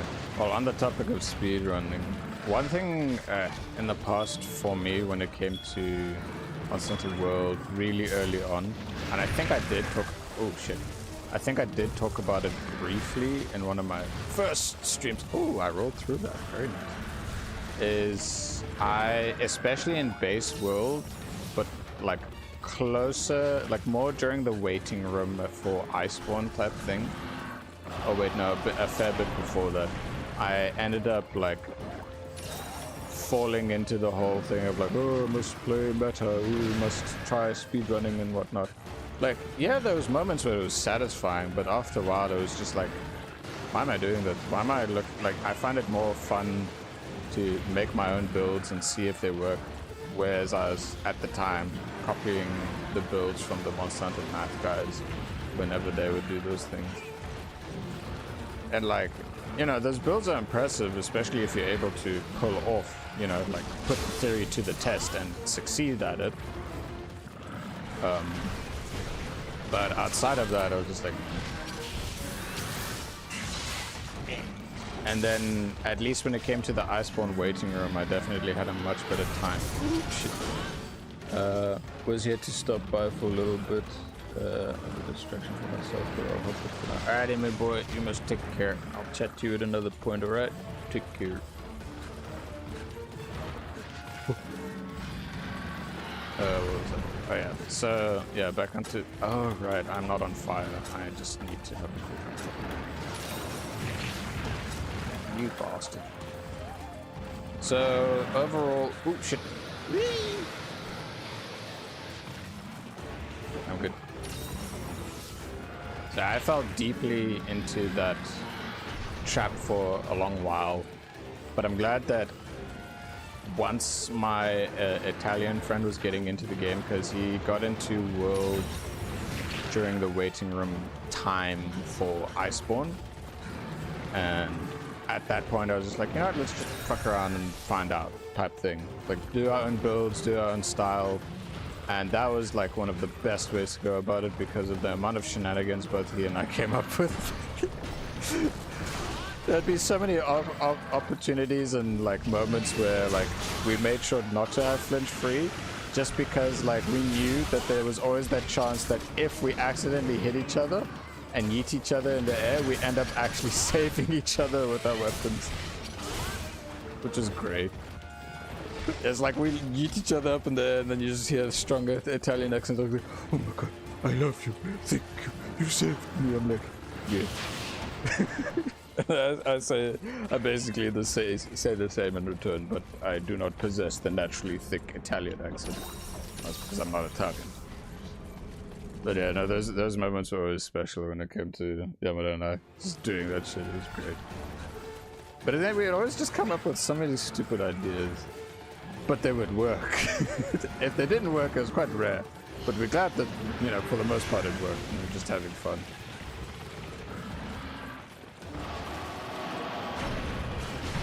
I think especially because I went through that cycle, like, for the most part, whenever there's a new person getting into the game, I'd rather not immediately, like, just say, oh, look at the guide so that you can see what the best of the best is. Like, nah, just enjoy the game. Find out what you like your own style.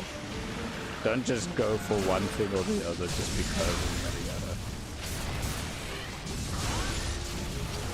I think it was like in some of my early videos, well, in like the first or second video, there was someone there that was just asking some casual questions of like, oh, I'm interested in this game, which like, is the gun launch good?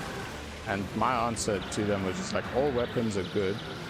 It just depends on like what's your preferred playstyle.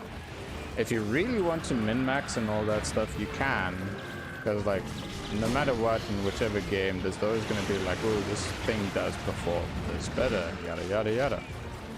But it's like there's no need for competitiveness in a PvE game or caring about like which weapon is stronger than the other in a PvE game. It's just like whatever you have will work. It's just like, are you wanting to be a speedrunner or you just want to do it? I was hoping that he would, you know, stagger from that, but no.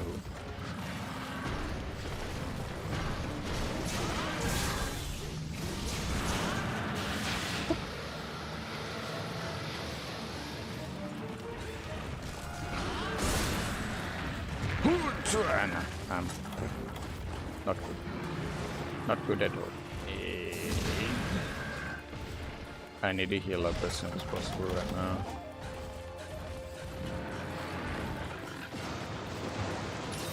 Don't hit me.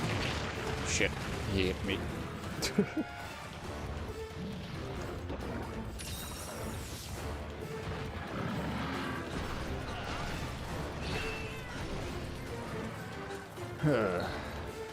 Like,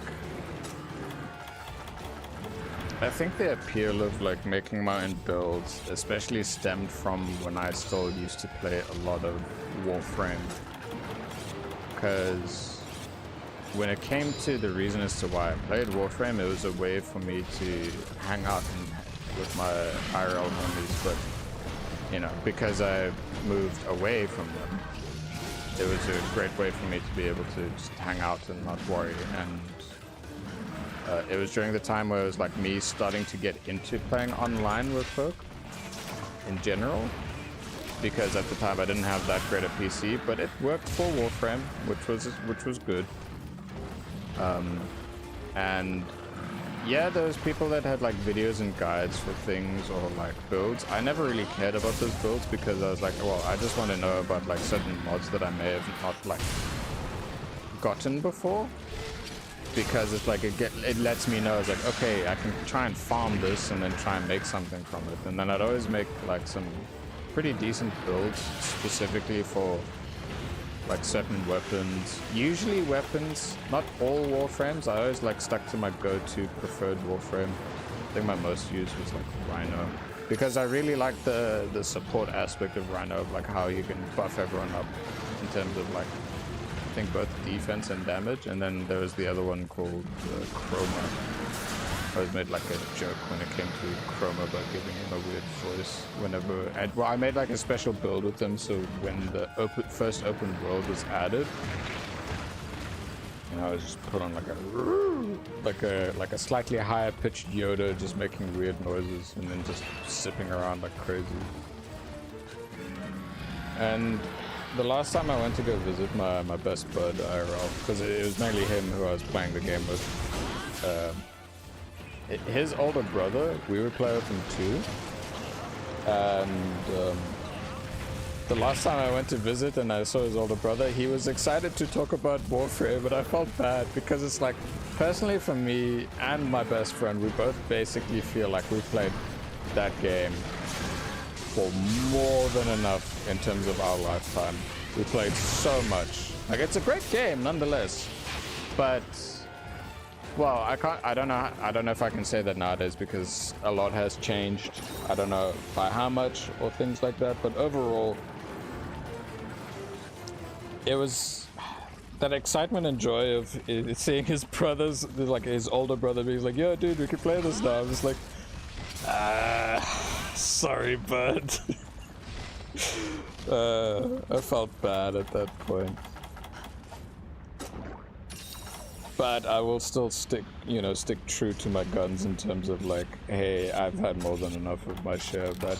Like, that type of like play style where it's like really grindy and stuff. The time where I actually gave Destiny 2 a try because it was made free at one point. I played it for an hour, I stopped it, and I uninstalled it. Because it was like, this reminds me way too much. Like, the loop reminds me way too much of Warframe, and I was like, I can't. Like, I promised myself that I just wouldn't play these type of games. It felt way too eerily similar. Like, obviously, yes, they're different games, but it's just the type of loop that it puts you in. It's like, shit. Yeah, nah. And it was a point where some of my mates who played the game a lot were actually really excited to be like, oh yeah, let's try it out together.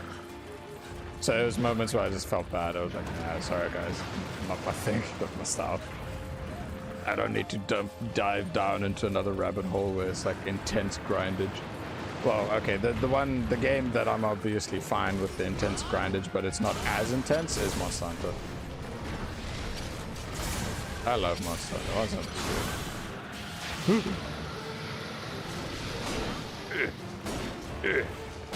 good.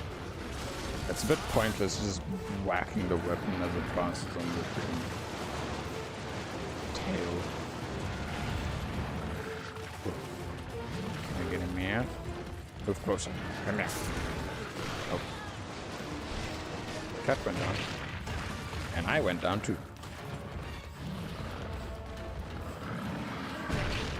One thing, well, since I'm just overall on the topic of stuff in general, I think the one concern that I had, especially after... Oh shit. Okay, well this gives me time to have a sip of water and gather my thoughts and stuff. I really enjoyed my first stream of GU a lot. And I had a lot that I wanted to say that I did say during that moment, like during those moments. And I'm glad that I said a lot of the things that I did. Just like getting my thoughts and ideas out there. And then afterwards I was concerned, I was like, hold up, shit. Am I gonna have enough things to talk about next time and all this stuff? Whereas like over a month, it was just purely about like me thinking about like, oh hey, it's either I just react to what's going on in front of me, or I obviously kind of either react to the chat or have conversation with people in the chat. And thinking back on it as I'm going about things now and just just generally talking about whatever the hell I want, because yes, it's Monster Hunter that we're playing right now, but it's my stream. I don't have to talk about Monster Hunter as I'm playing. Like I can talk about shit in general, and that was like always something I was a bit concerned about. It's like, oh, if I'm not gonna be talking about this, it's like, oh. But no, I'm a twat for thinking that. So consider me a twat no longer on that thought. Also, I didn't realize my stamina got fucked up with there.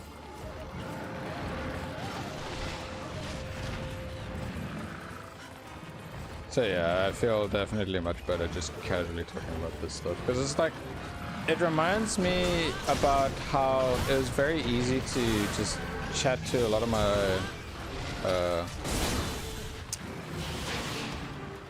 back when I was in film school and whatnot. A lot of the even say classmates. I mean, well, yeah, technically they are classmates. It's just young adults, old adults. I mean, okay, we did have a Russian lady who apparently had a son the same age as me when I was there, and she basically treated me like her son. So I was like, oh, okay, I guess.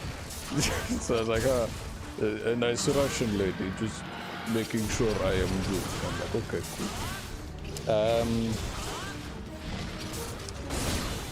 Overall, like, just the casual conversations I'd have with my lecturers and my classmates just about day-to-day shit, but then just, you know, it's playing around with it. It's always nice.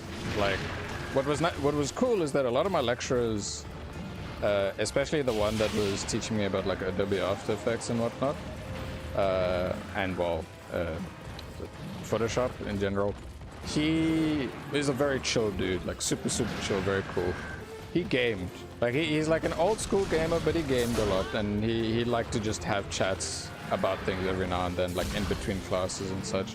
And some of the lecturers that wouldn't teach, were more in like the sound department of things, was always cool to chat to, because they're very chill of like letting you be in the class as long as you're not an asshole. And like, you just do your thing in the corner, but like make sure that, you know, be respectful, be polite, and all that type of shit. Don't be a dick. And I enjoyed those classes. Like, I enjoyed going in the back of those classes every now and then, because some of the stuff that people cooked up in terms of the music was great. I was like, holy shit, this is epic. I was like, this is great to listen to while fucking working on like projects and all that other shit. That was good stuff. That was really fun. Yeah, no, when I think about it, I've barely talked about that type of stuff to even my friends and whatnot nowadays. But that's because, like, I don't expect them to really care too much about it. But I shouldn't really, like, think that way anyway. But there's nothing wrong with just chatting about it. Because who knows, maybe one of them may be interested in video stuff. I know that my one friend, Villain, he was chatting to me the other day that he might consider streaming. And the game that he's thinking of like streaming and whatnot is like a game called Ready or Not. And oftentimes when given opportunity, he loves to gush over it, and that's great. So it's nice to hear someone like passionately talk about stuff. Because there's always opportunity to learn. Now, threading a conversation topic to another, the one thing I've been really enjoying learning a lot more now is like, I love, like obviously with Monster Hunter, like your boy loves dinosaurs and stuff, so like his channel's like Unnatural History, Oceanias, but then like if it's not Monster Hunter related, there's the Extinct Zoo, which gets me to learn about some like mainly newer or latest research of paleontology and all that. So I get to learn about like, oh, okay, there's a new understanding of something now, so it's good to find out what the fuck's going on. Then I can't remember the other channel, but overall there's like other things that I just like to see, like learning about like a video where this one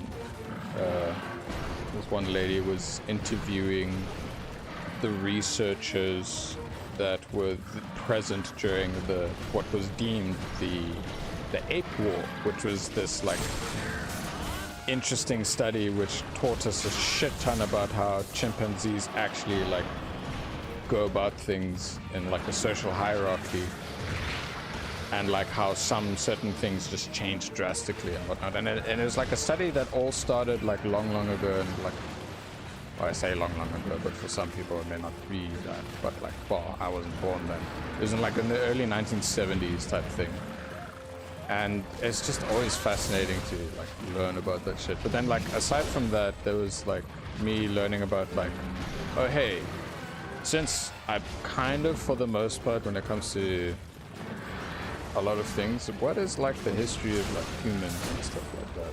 A bit more like Homo erectus and Homo habilis and the other humanoid things. And I remember as I've been learning about, like I grew up watching a shit ton of documentaries and stuff, and then going on game drives in certain parks and stuff, where we got to see all sorts of just like wildlife and stuff.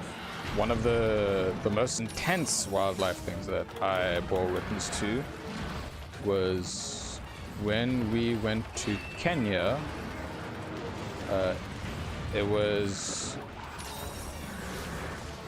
the one park that was known to have lions, and basically we witnessed like a couple of meters in front of us while we were in the vans and stuff, the live kill and feeding of a zebra. And it was just like, damn, very intense, but it's like, gives very good perspective about like a lot of things IRL. The only other, like, that was the most intense in terms of just witnessing something like that, but the most intense in terms of danger, there was literally only 2 moments like that before. One was also in Kenya. It was by one of the lakes in Kenya. There was this, I can't remember how many years ago it was, but essentially, if people know, hippos are one of the most dangerous animals on Earth, and they cause, like, in comparison to a lot of other animals, they can cause the most human fatalities in general.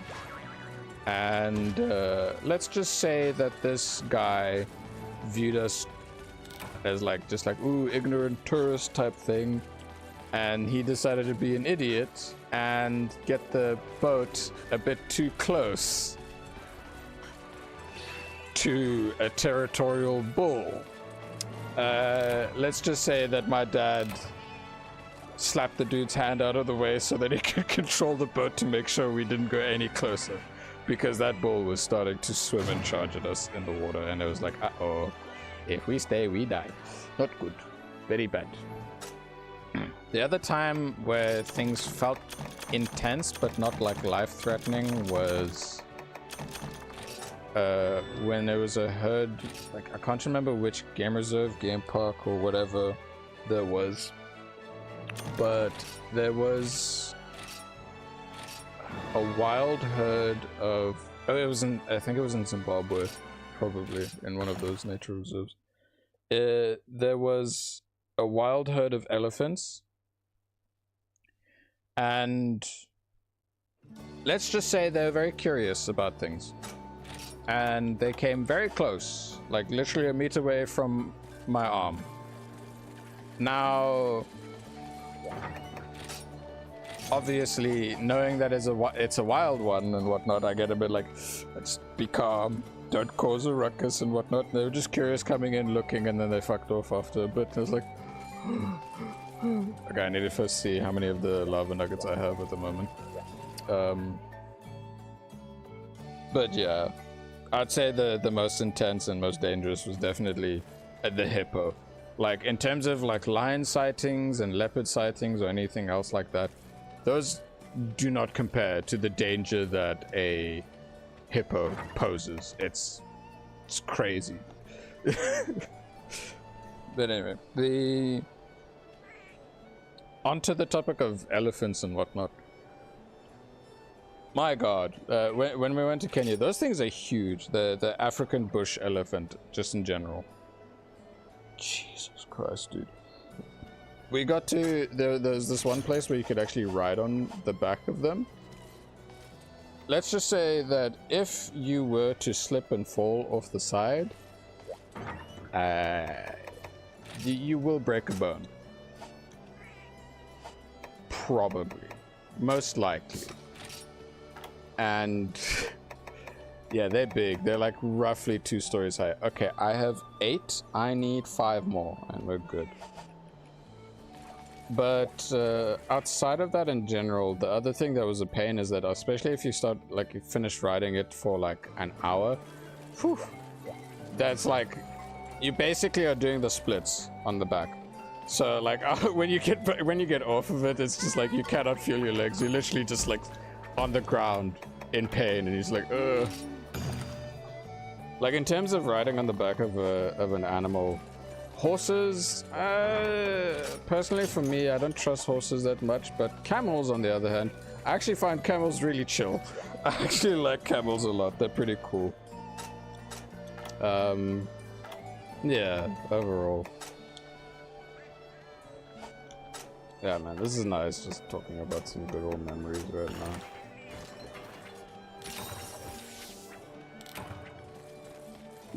I mean, well, onto the back to the topic of like animals that are very much like really dangerous. But when I mean dangerous, I mean aggressive, like really aggressive. The only other thing that comes to mind, which thankfully it didn't target me, but when I was really young, I went to the beach with a friend and his family. I can't remember who, because like I grew up moving around a lot, mainly because of my dad's work. So yeah, people come and go. It's just really hard to remember names and such. But the main thing I remember in that moment is that it was at the beach. It was at the river mouth leading out into the ocean. And well, when I was young, and obviously me learning and stuff and making sure that I learned like what to be wary of, there was a Zambezi shark, also known as a bull shark, in the slightly deeper dip that leads further into the river. And yeah, bull sharks are the most aggressive sharks ever, and most shark attacks are caused by that. And I can be thankful that I was just like, it was low tide, so the water where the sand was, for me, was just like covering like a bit above my feet. That's it. And mind you, this is when I was really young and small. Well, not that young, but young enough, well, old enough to remember, but still fairly young. So I was much smaller, so I had much smaller feet back then. But essentially, I saw that and I was like, oh shit, that's actually kind of cool, but also, damn, that's quite a big shark in there. I thought that was big. Until many years later, I got to see from the cliff, well, I can't remember which cliff, but it was a really beautiful day where it was a cliff on a mountainside looking down to the ocean, and the water was like crystal blue. Oh, hello, big boy. And this isn't the first time that I went to that spot, but I saw a whale shark. And I'm just like, my God, this is just such a majestic creature. And I was like, Jesus fucking Christ, it's huge. It's crazy. And then the other day I got to properly recognize oh shit, I can now compare myself physically in front of a great white shark in terms of its size. Because then I think about the seals that they can just, chomp up in one go, and I'm like, damn, that's bam, I small in comparison. I'm just the tiny. So yeah, animals can be very big. But your boy does have a genuine fear of the deep blue ocean, or just deep waters where you cannot see. The time where I definitely learned to recognize that fear was thankfully in waters where it was genuinely safe. It was when I went on a trip with one of my mates to a dam that has special kind of would you say resort thing? I think it's a resort thing where you have lodges that you can go stay at. And he brought his jet ski, and it's a freshwater lake, obviously. Well, no, dam, duh. And the only thing that's really in there is just some fish. So if people just want to do some casual fishing for something bass and whatnot, they can. But overall, dude,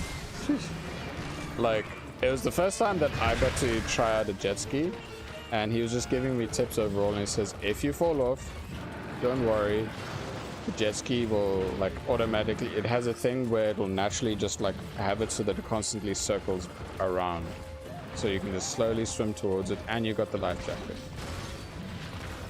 When I was in that water and I could not see anything below me because the water was murky and it was a dark brown type of murky, and I could not feel where my feet were going. I could not see where I was going, and I was starting to have basically an active panic attack in that moment.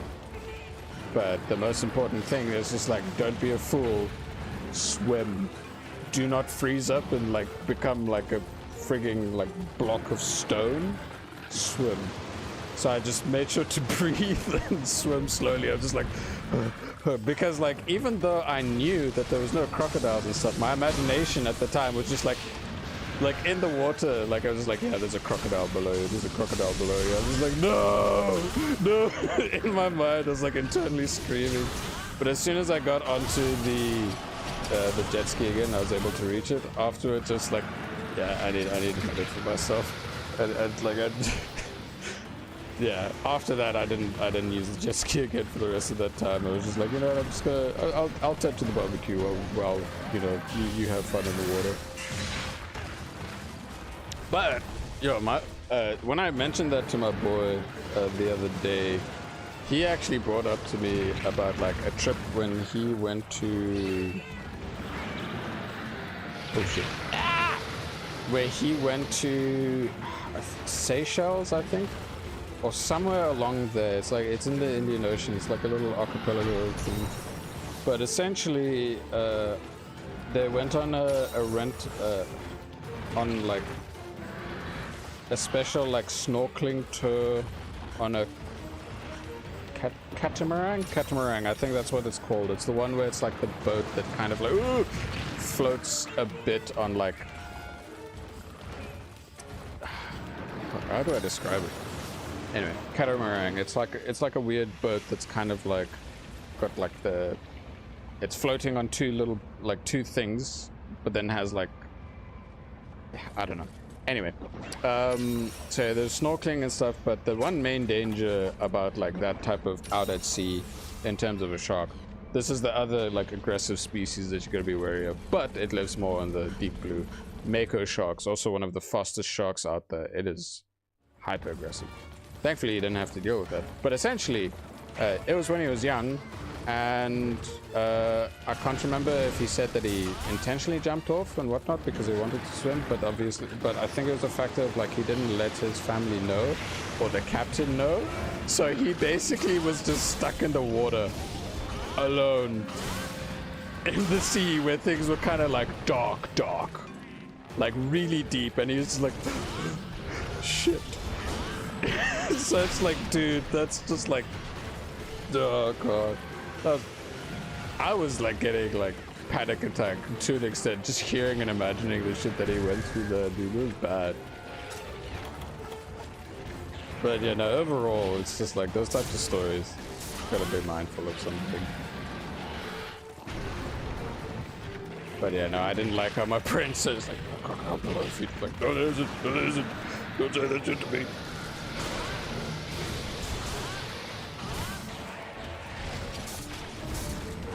Crocodile.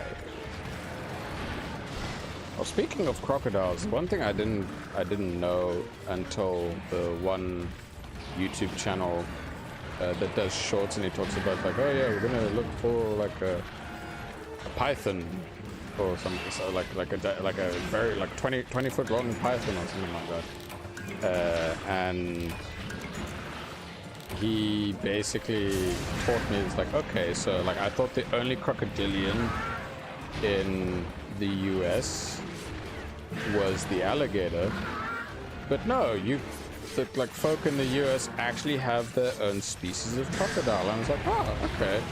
And then like I've grown to know the distinct look of that crocodile. I was like, oh, okay, yeah, no, they're different from the things I know, and yeah, it's cool. It's interesting to learn this type of thing.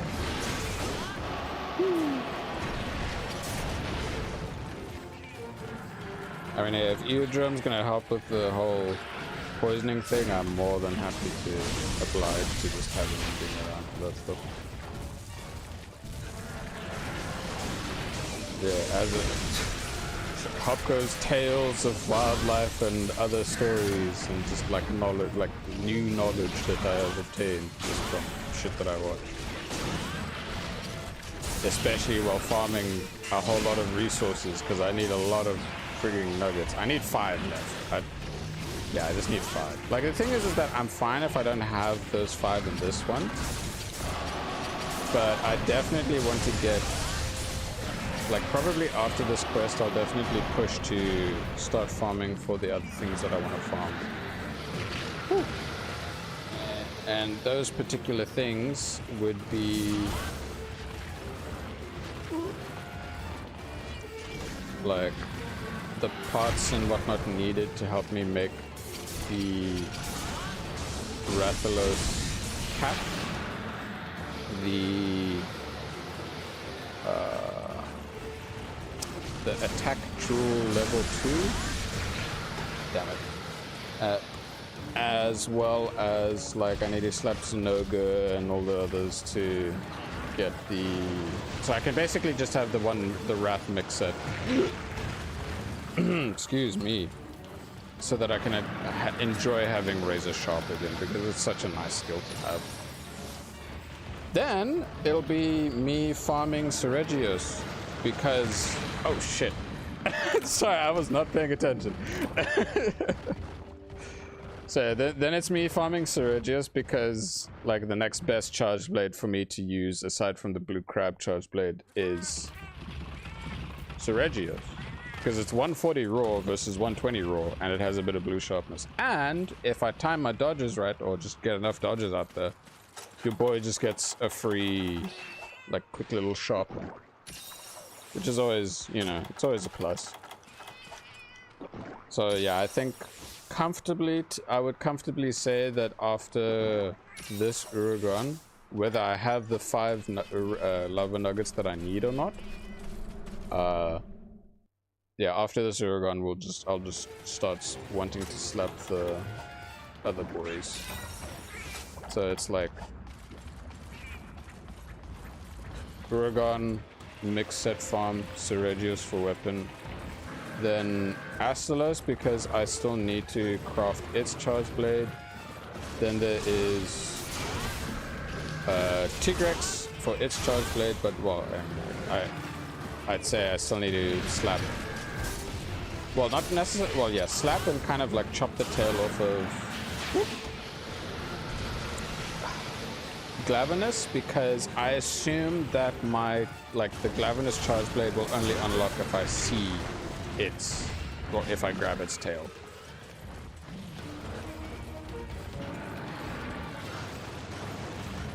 But having the Seregios charge blade plus the razor sharp and all that good stuff, it should make farming or just clearing through quests overall a lot more comfortable. Because I don't have to worry about sharpness as well. I got a good chunk of that lasting effect.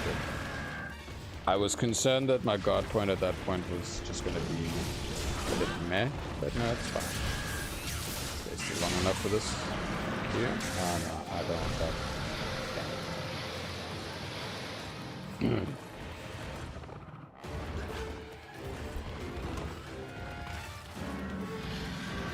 Ooh! Oh, okay.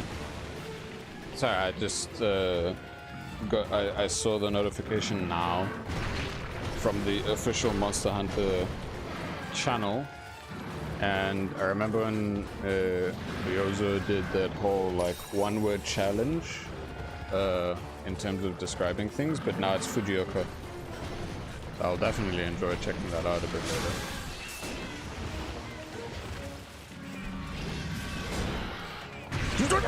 No, that failed. Yeah, that fucked up. Oh well, don't matter. Sorry, let me just adjust some stuff quick. Alrighty, good.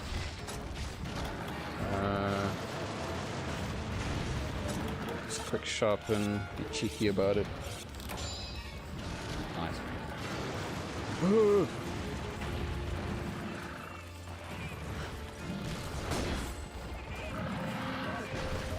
The one thing I'm looking forward to the most, since seeing that, oh, thank you. No, never mind, it cancelled out. Since seeing the notification about the one-word challenge with Fujioka, I'm really looking forward to Dev Diaries again, because I really loved the Dev Diaries for World and Iceborne. I was sad that they didn't really happen for... they didn't happen much for Rise and Sunbreak, but I hope that they do a lot for Wilds. Because those were great. Just a way to have touch base with the player base in video format. And also just to for those who are interested to see the in-depth ideas and whatnot, and the bit of the behind the scenes things. I always love the behind the scenes stuff when it comes to companies that I respect.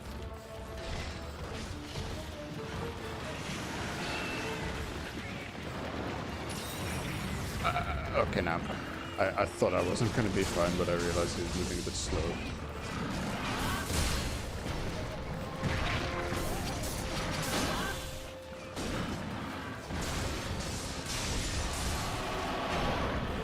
You angry boy.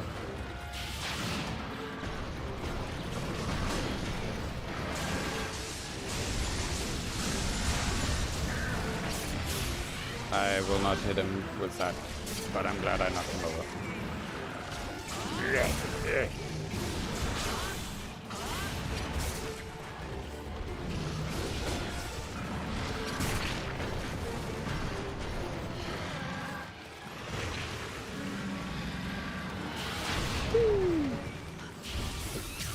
Guaranteed good damage.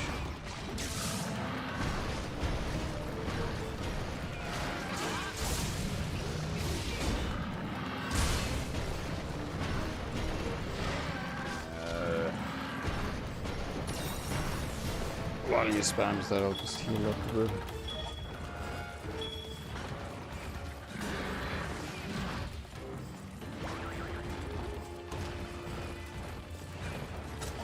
Onto the topic of just generally for my channel, especially for streaming. Like from last week, it helped confirm the most important thing for me is that I think what I currently have set up of Mondays, Wednesdays, and Fridays at the time that I stream, and whether I stream for 4 hours or 5 hours, I think is really good. I feel I've balanced that out quite well. And then the other days makes it a lot easier for me to, well, now consider and get into planning videos, editing videos, and like giving ideas and whatnot, instead of just like giving myself a bit of the in quotations homework. Like the in quotations homework for GU is basically just getting the thumbnail and title sorted, plus seeing what like quests I want to get done off stream more than anything. And usually for the most part when it comes to this quest that are off stream, it's gathering quests, prowler quests, and usually capture quests, or like if I'm really close to finishing the like all the quests in a rank, I will just prioritize getting the few quests out of the way if I didn't finish it in the stream. Because like at the end of the day, the one main thing that I want to try and push for is obviously get all the quests done. Yes, I got it. Nice. A little bit of that. So yeah, that's my in quotations homework for the most part when it comes to things. And I guess usually that's what I try to use as a conversation starter to kind of like get people up to speed on things. Like it's fine to basically show at the start to basically to show it's like, okay, cool, I did this, now we're doing this. Well, yeah, no, it's less of a conversation starter and more just an overall like checklist. Because yeah, it's in quotations a checklist that I make for myself in my own style. But back to the whole thing of like how I could go about using that time. I can have allocated time that I would be for prep, instead be for video prep and editing and stuff like that. It's just because of how long it's been since I did like editing and stuff, and but also me wanting to change up my style a bit since last, it's a bit hard for me to try and find that comfort, but the best way for me to do that is just do it. The comfort like of the comfort that I mean is the comfort of consistency, of like figuring out something, and then like the only other thing to make things a bit spicier or just more exciting is purely by trying new things in general.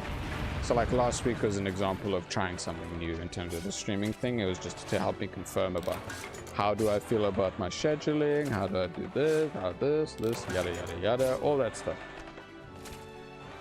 And I feel like I'm at a much better state of things overall. Yeah.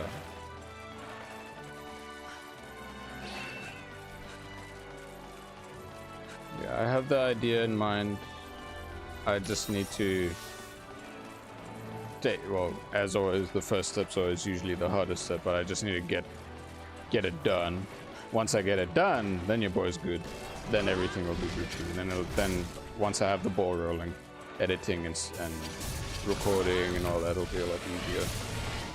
Well, here's the thing. It's also just the fact of like when it comes to recording and streaming, I take great pleasure in streaming more than recording, because I think I've said before, in terms of I got 0 nuggets from this quest, and that is fine. I'm not stressed. I want to slap another monster so that I can start farming things. But anyway, in terms of the overall things regarding streaming, the way I view it and the way that I approach it is similar to like, oh hey, you're visiting a homie's house, or the homie's visiting you, and it's, you know, it's still when couch co-op is a thing, or you're just chilling on the couch with your homie while watching him play a game. And then he's just chatting, like you guys are chatting between one another while playing and all that. It's also why like I'm glad that Discord has that screen share functionality, because it's a lot easier that way to try and get it to be a similar state. What is this horizontal? Oh, I forgot. Okay, cool. Let me do that. Now let's do one of those and one of those. Yeah. Ceridius wing talon. Okay, well I'm glad I upgraded that. Wasn't there? Yeah, this one. This is the one that required the Uragon Scute.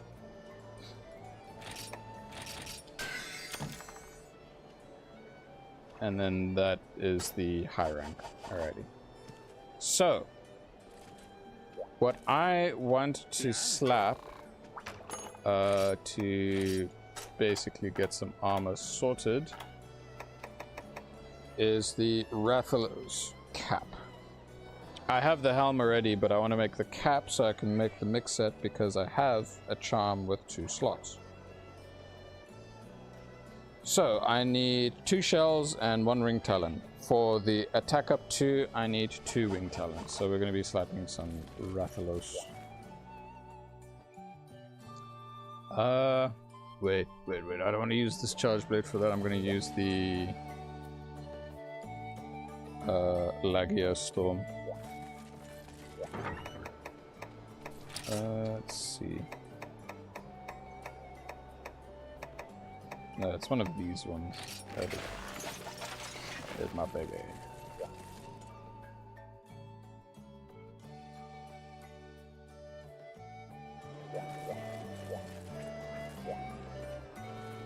Have a sip of water so my throat doesn't kill me.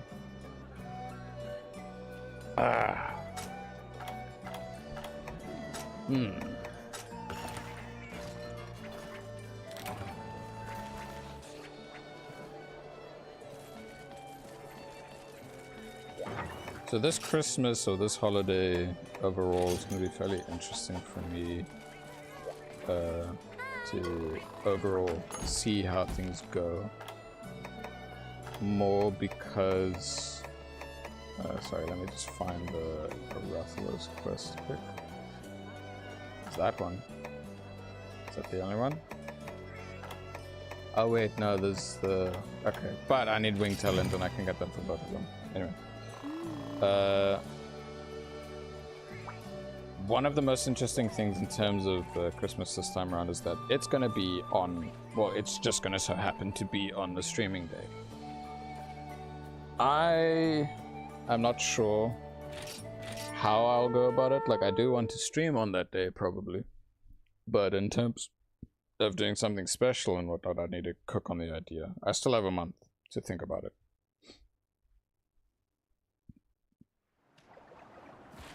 Ah, it's this map.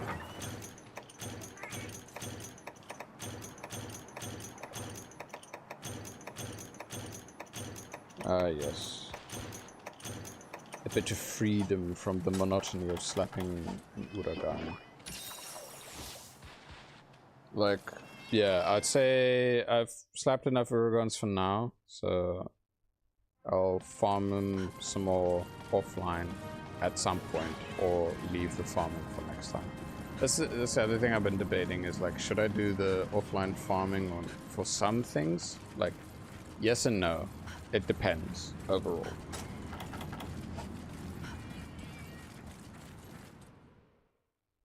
Speaking of farming and whatnot, oh. Okay, I guess I'm going that way.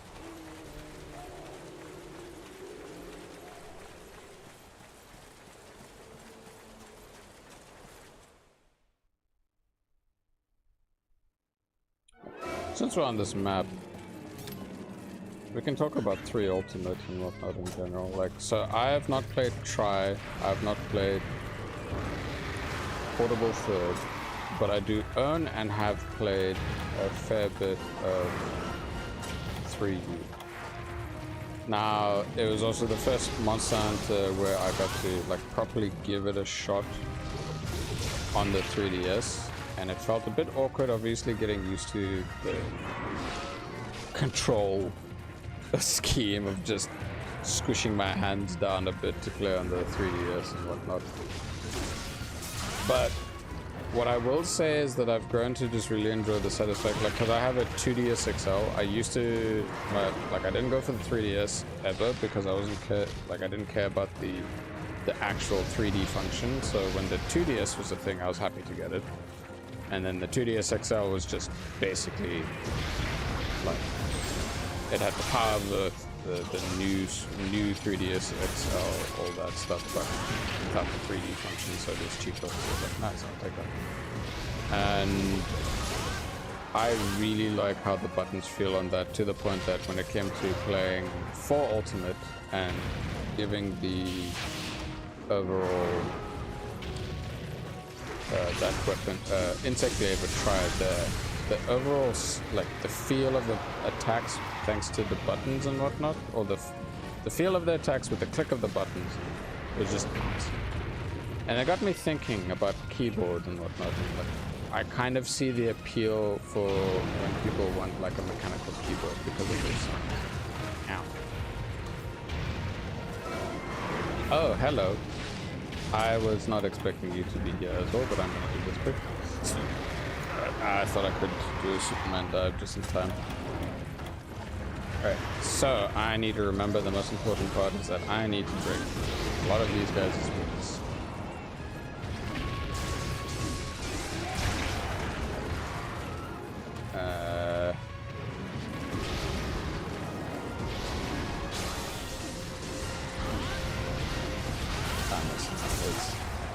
Oh, wait, there's a wing broken.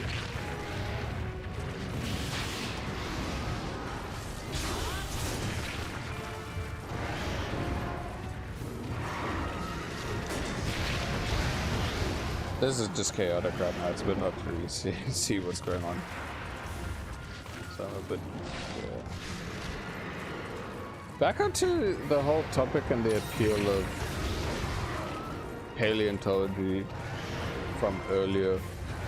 I think that, like, yes, caveman this and like Unga Bunga, and then like saber-toothed cats and like mammoths and all that shit.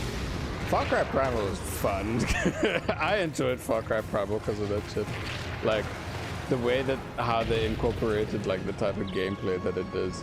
Ooh, I'm gonna die. No, I'm not gonna die, I'm fine. So I wasn't expecting it to be so, like, I'm glad I did get it at the end. Like, in terms, yeah, no, overall, I feel that it would be good to first replay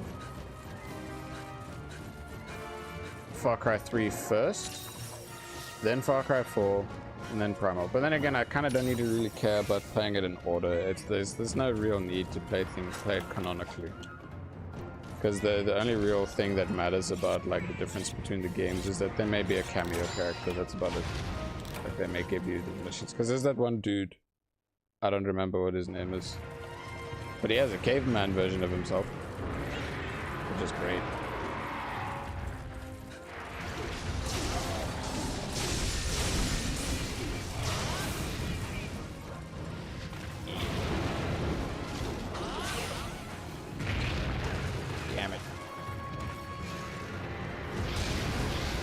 Oh, I'm glad I blocked just in time for that little shit. And another thing is that both of them are weak to thunder. Or I assume, well, I know they're more weak to dragon. It's Gold Rathian that's weaker to thunder. Well, at least in World, I don't remember here.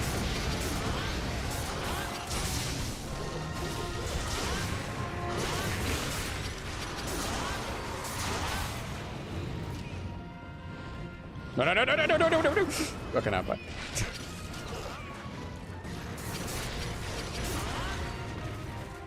Oh god.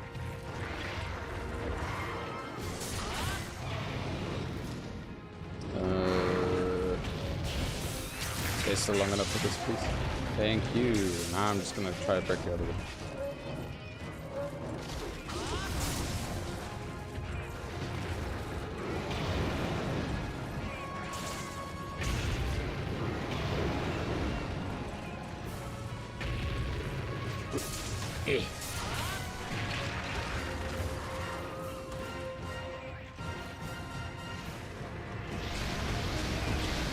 Sorry, I was busy checking something out real quick. Okay, all is good, everything's fine. Just need to continue slappage.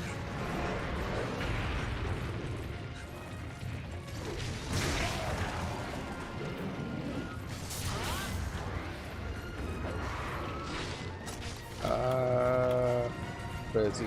He's there. Okay. Can I get a cheeky mount? No. No.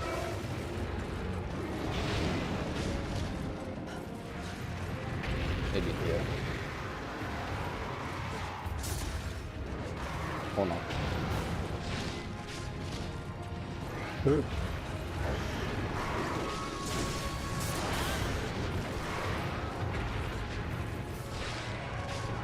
Alrighty. I always appreciate when they decide to move away on their own so that I don't have to deal with both of them at the same time.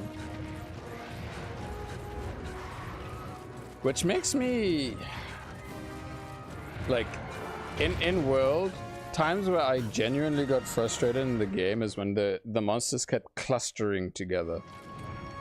And then when I think about Wilds, and how they're gonna have packs or herds, or like you get more than one at a time depending on the monster and stuff, I may get very irritated by that at times. But I know that there is the Mega Dung Bomb or whatever it's called to make it easier. But it will still be good to actually like get used to fighting in that sense.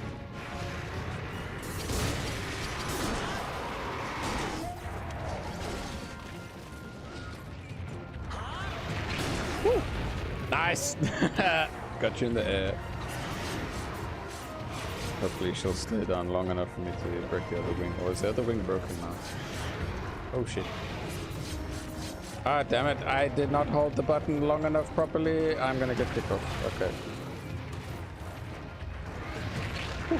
Oh shit. I'm running low on HP.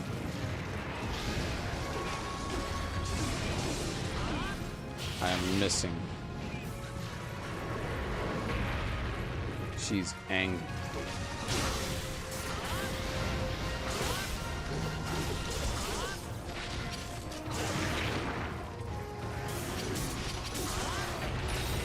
Oh, okay, that's good to me. That's good for me.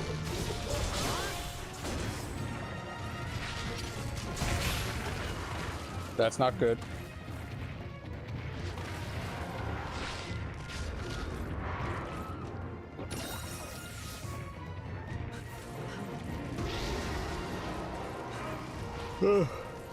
Excuse me. Okay.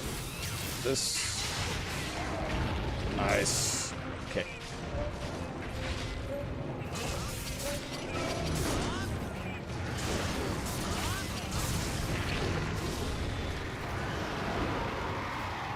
Oh, it's okay.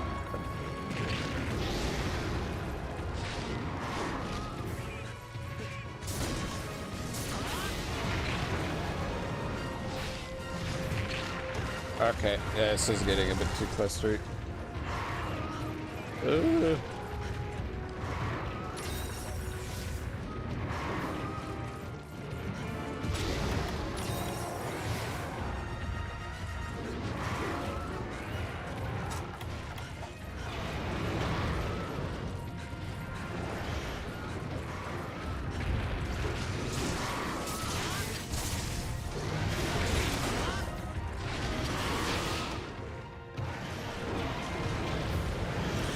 Don't screw me, don't screw me, don't. Oh, no, screw me. Never mind.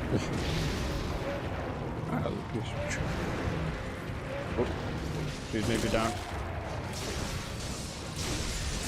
Both the wings are down. I'm nearly down.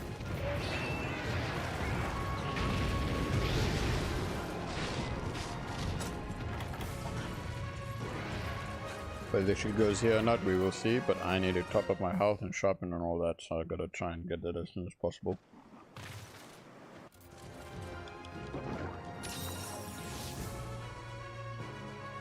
Two, and sharpen.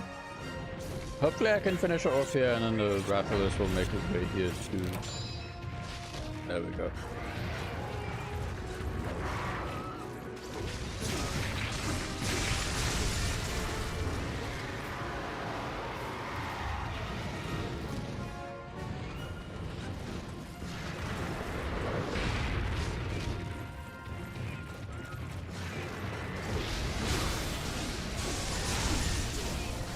Come on. Nice. And she's dead. Let's quickly free files.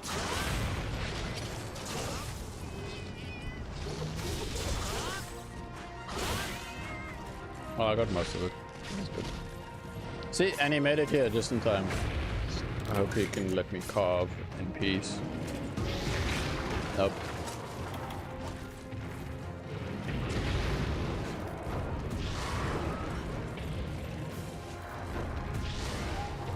Flashbang. Because I'm pretty sure a rat ring talon is something I can get as a chance to be a carve. But yeah, I need 3 of them total. I need 2 of this boy's shell in general. Ah! Ah! No!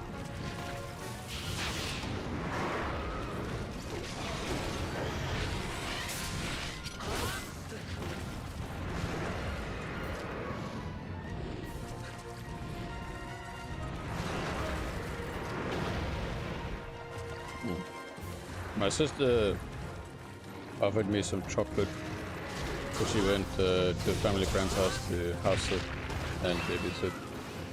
And sometimes if she's if it's not in money to get food and treats. And this chocolate is nice. It's got like some cinnamon biscuit thing, like biscuit bits in it. It's great.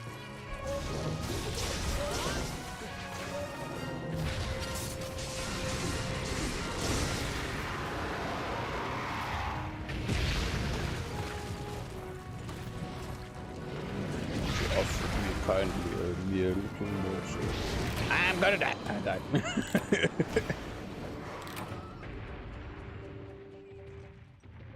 It's fine. I'll come back.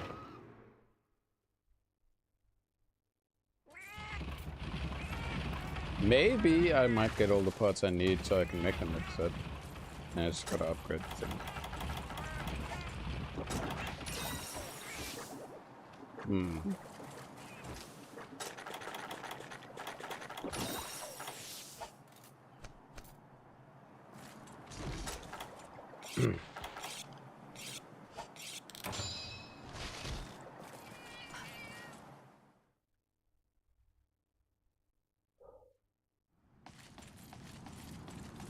Yeah, I think overall the main thing your boy needs to look into soon is how to go about the next video I make. Like, it is going to have that world save involved, but I don't want to have that character just locked to gun lance. Like, I can play around with it, you know, just for fun. But yeah.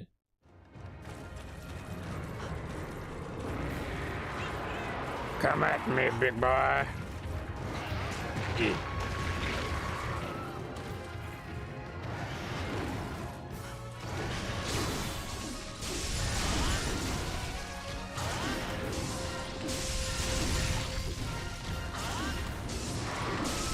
I mean, if he's gonna stay like this, great.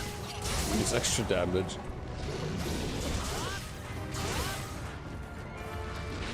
But I am concerned about making sure I can grab his wings and stuff. Oh, what am I saying? This is a much easier way to try and get that. As long as he isn't moving.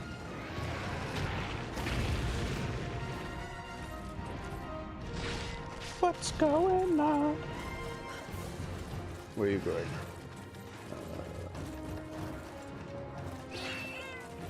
There.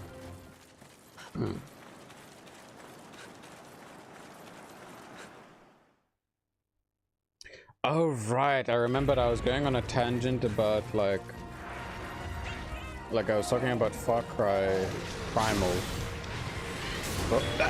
Shit. I screwed up on the roll there.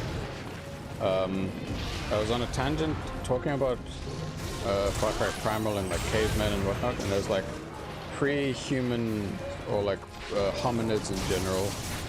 And the one thing I remembered, which led to the whole topic of like the danger of a lot of certain animals.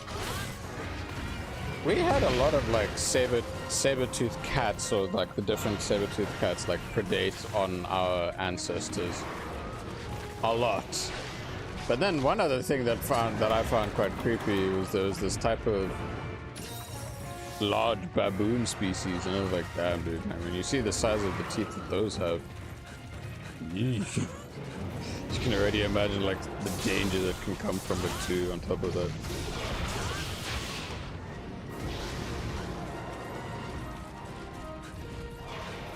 But not just that, I think the other thing, especially in the African plains, when you look into that stuff, the hyenas, like, well, at least the predecessor of the hyenas was definitely something to be weary of.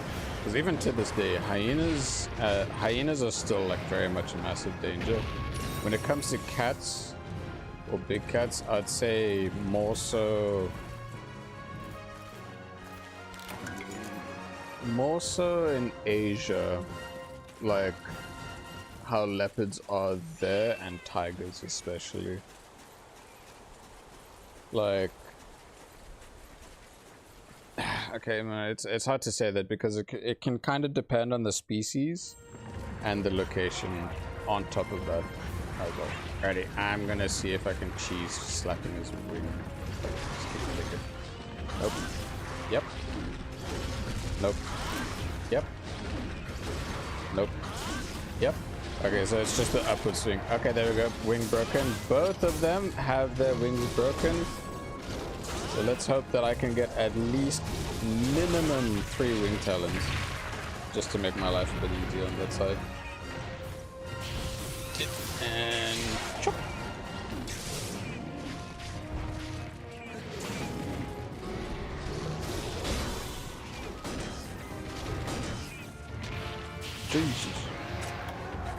Jesus Christ, Queenton.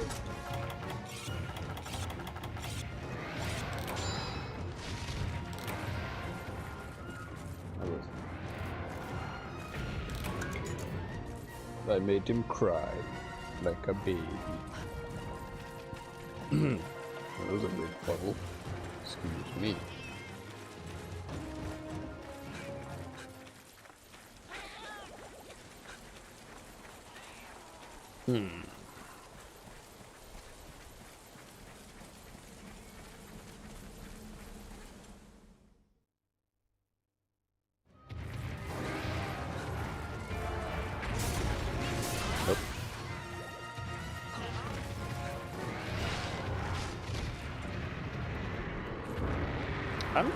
The one thing I am curious about in terms of like the Far Cry series is how it's come like so far, because the last game I played was Far Cry Primal. I knew Far Cry 5, I knew that was coming out, but I didn't get it at the time because I think it was like at the time, and currently my system can't play it, but I may be wrong. Then there's like Far Cry New Dawn, and then like I know the recent one is like Far Cry 6. I'm just like, so many of those games. And then there's the like Avatar one too. But another thing is like overall, with how Ubisoft has been going about things, I've been a bit iffy. Kind of like the only reason why I like have the launcher at the moment is just purely so that I can play Far Cry 3 again. Whew.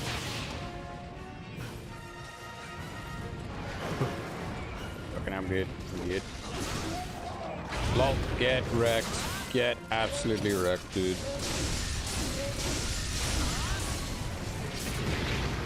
Shit.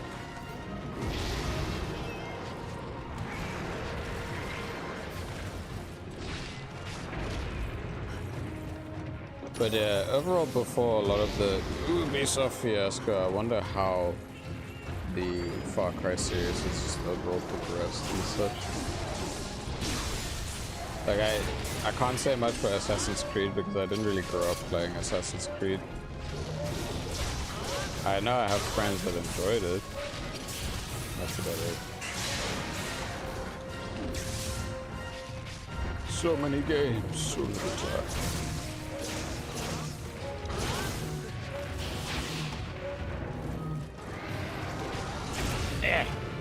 Okay, I got a little chop on him just closer to the end now. Shut up. Like, because these are hub quests as well, it's a lot easier to just what's the word? Well, it's not easier in terms of things. What I meant to say is that things are taking up obviously a bit longer because of the fact that it's 4-player quest scaling. But, like, yes, I could have done the single-player farming for Uragan and Rathalos, but it's more just because, like, oh hey, if I do the hub quest stuff, then the hub quest progression is what gets done, and that, to me, that's what's more important. It's not that bad overall, like 15 minutes, 20 minutes per hunt. It's good. It's not bad. It's not terrible.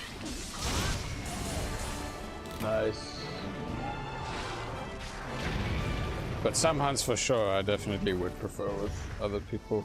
It's like the multi-hunts. Like, if it's 2 monsters like this, it's fine, but if it's like 3 monsters, then it's like, nah, we need a squad to go ham on it.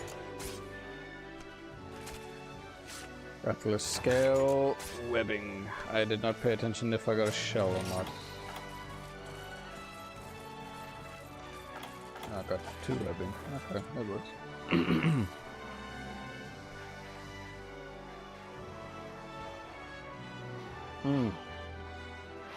We have reached the 3-hour mark, but I think overall, maybe it'd be best to save the deviant slaps for next time and focus more on just getting the mix set out of the way, plus the one chargeblade upgraded and used, and then it'll be easier to work on slapping the boys.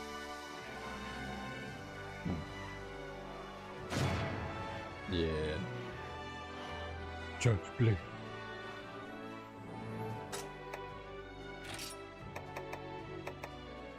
Well, I got 2 wing talons, but I need 1 more, so... Okay, I did not expect to get a commendation there, so I'm glad to have that. Yeah, I'm probably... Okay, I can swap my cat out for a different one, because that one's now at level 20.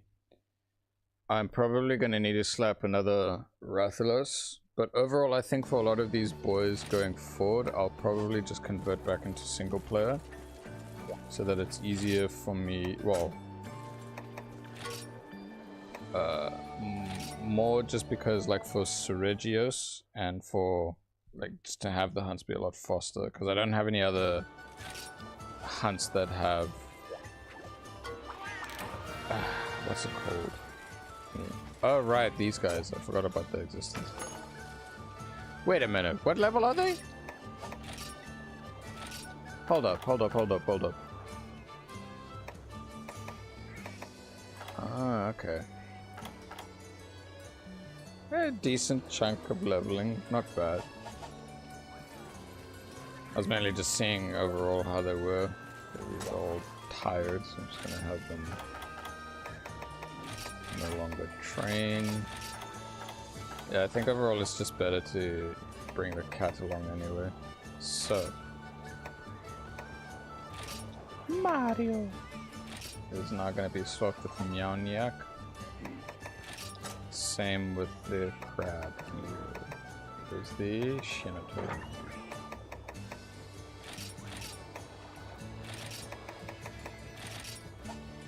There we go. Since this is an assist cat, I do want monster radar. Yeah, it's the only thing that I care more about in terms of these cats is just having like that type of utility. Alright. So I am missing that wing talon, but did I get enough shells?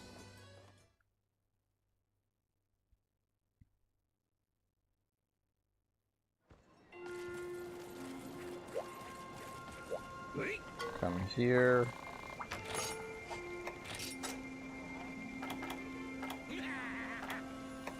I did get enough shells. Okay, cool.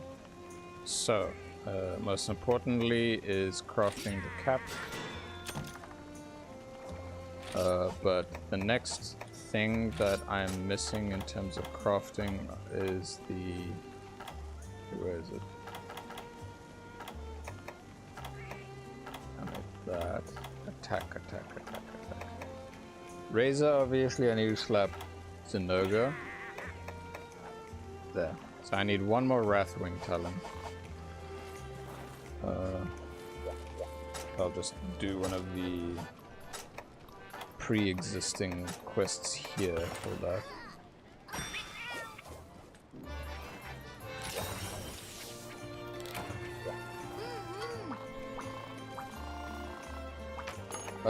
Before I do that, let's see. Was there a...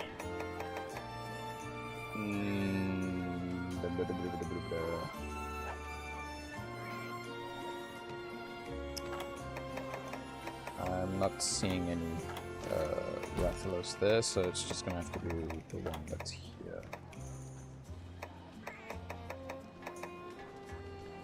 Yeah, rather have it be on the deserted isle.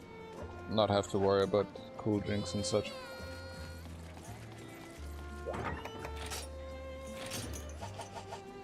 Main thing, break wings, kill. And then things should be Gucci. So it's the Wing Talon, then it's Zenoga, then it's Seregios. I forgot about the Zenoga part, but like one singular Zenoga shell should be good just from its basic quest overall. Yeah.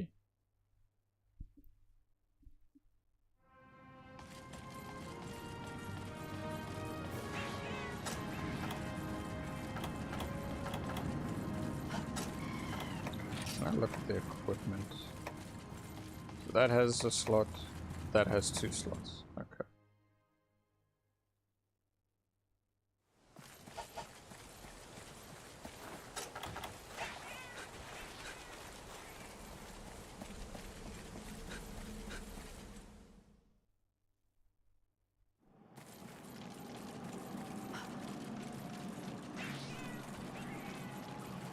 Let's hope that the big boy stays in the same spot that he did at the start. There he is. Yeet.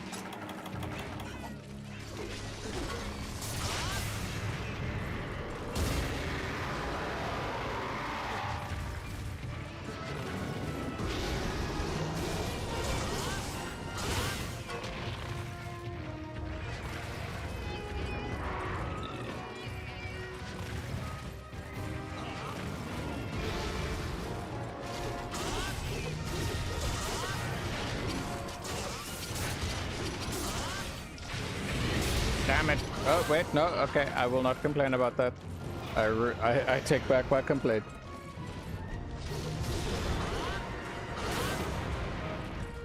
Let's try and be cheeky with... Nice.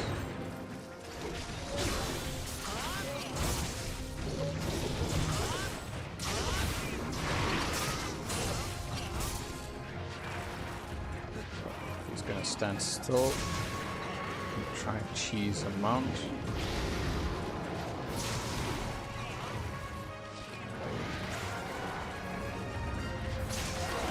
There we go. Well, I didn't get a mount. That's a wing broken.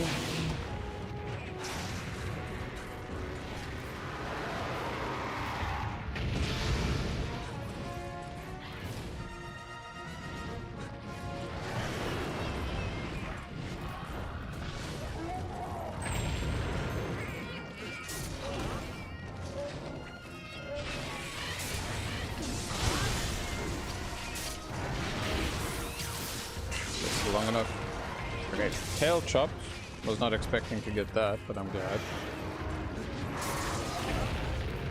Mounted. Let's hope it lands in a way so I can get the other wing.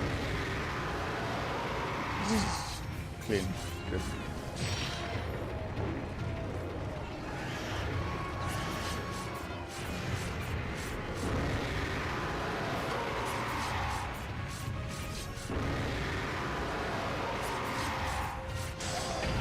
Nice. Okay, cool. It's on the wing that I want it to be. There we go. Both wings broken. We should at least have a singular wing talent from killing it. Hopefully.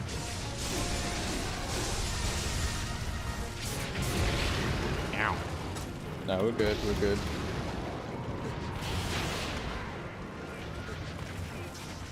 So many shiny drops. Well, just 2 plus the tail. Now, let me grab the shiny.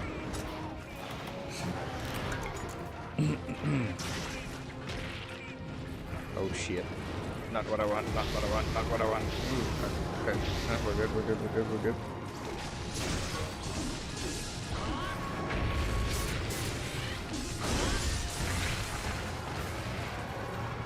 Got some damage. Okay, now he's leaving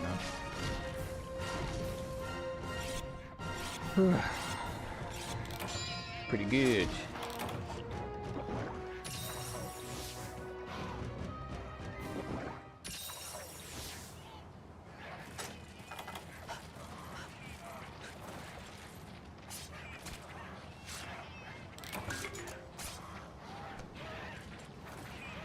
Sick. Free Wrath Marrow.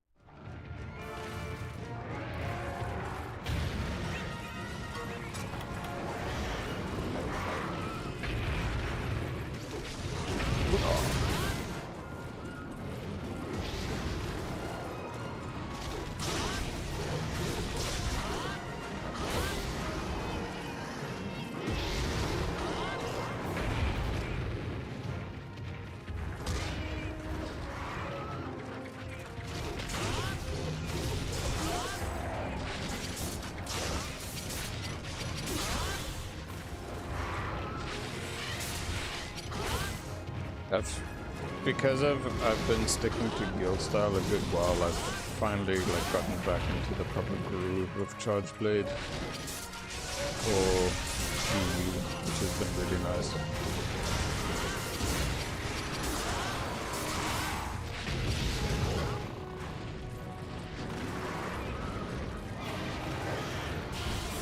Will I reach?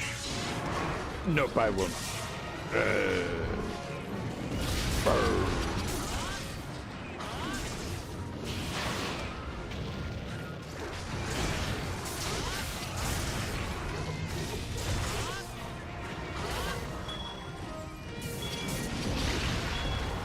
Damn it.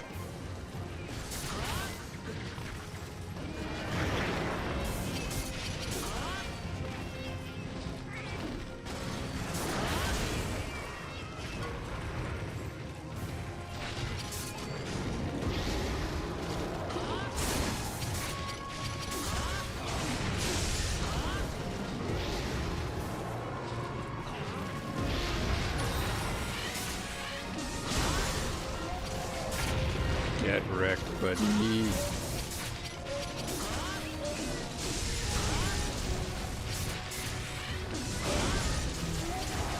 Get wrecked, buddy. Come on, come on, come on, hit it. Yes. Nice. Piggy, you will be my sacrifice for some charge. Some bubble. Alright, yeah, no, so far so good in terms of just the comfort of this. It'll be way more comfortable having that razor sharp from the mix set. Ugh.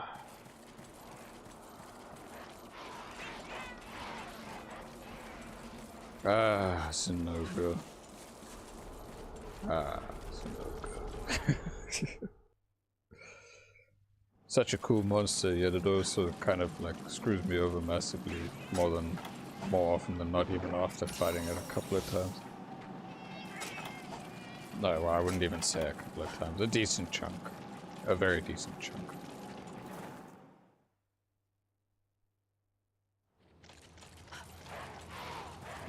Oh yeah, shit, I completely forgot. I changed my YouTube profile to be from one of the sketches used for the thumbnails. I thought it was like, I mean, it'd be more fitting for people to kind of just see that instead of what I used to have. Mainly because I like the idea of just sticking to my favorite blue Santa outfit. In quotations, Master Ankle, Master Gear.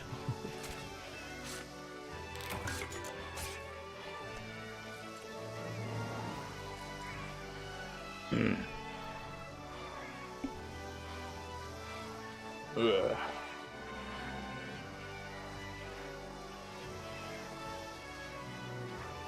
Let's hope that I get the wing talon I need.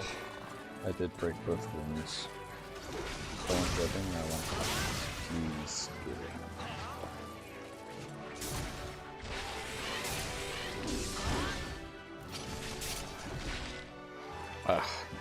I really like the design of the Chris chargeblade. I'm glad it exists.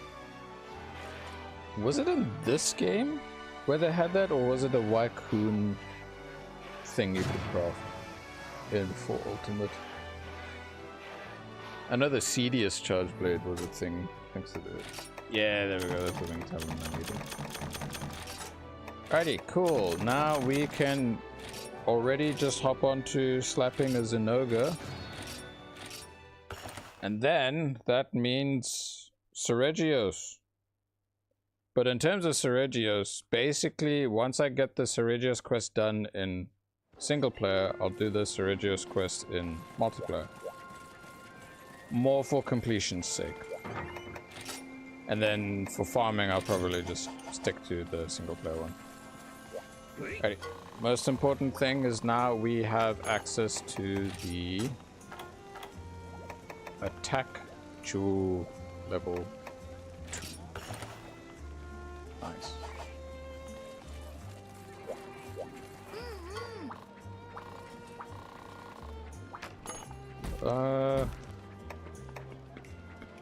Yeah, there we go. Tough. I do not possess an ice charge blade, but if I am going to use a charge blade of a different element, it should not be what I'm currently using.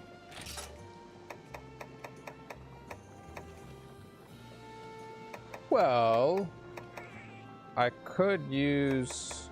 Well, that's elemental. I could use this because it is stronger now. It's 140 roll. Hey, I just realized something. Rathalos drip, Rathalos weapon. Very nice.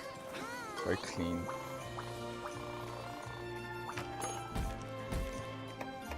Yeah, tough. There we go.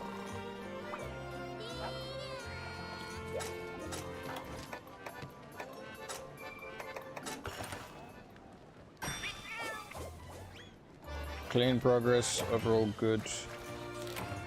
Let's keep it up. Yeah, I got everything I wanted. Now we just wail on the monster and then make sure we get that one shell from Zinogre, and then we can craft the mix set. Then start slapping Seregios. Yeah, I don't know. I need to double check in terms of the resources required and stuff. Hopefully, by the end of this stream, your boy will basically have the mix set sorted out and not care and worry about things.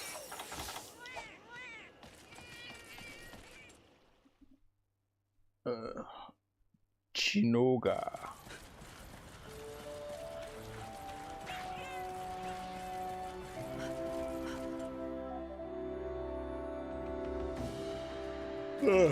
Excuse me.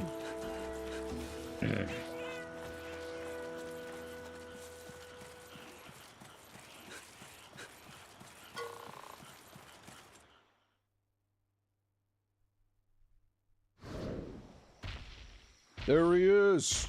The #1 most voted and favorited monster by the community for the 20th anniversary.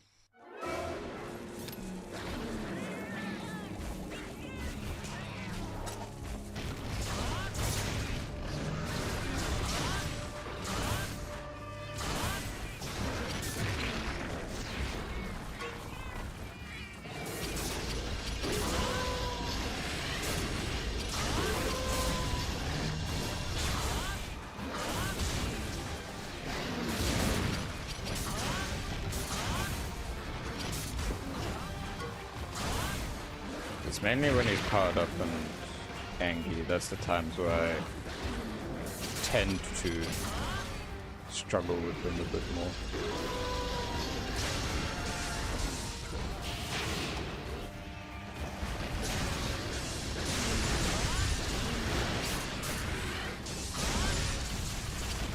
Might as well as just wailing as much damage on him as possible.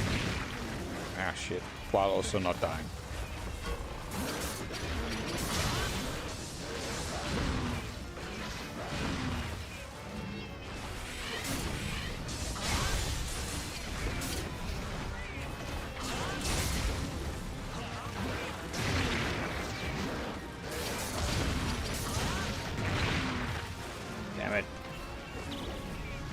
So one thing is that in this I cannot chain guard points like I can in thingy.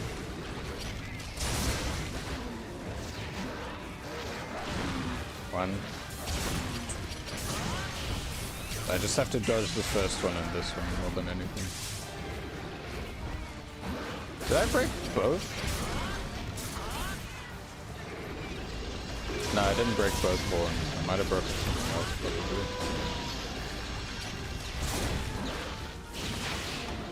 I need a sharpen.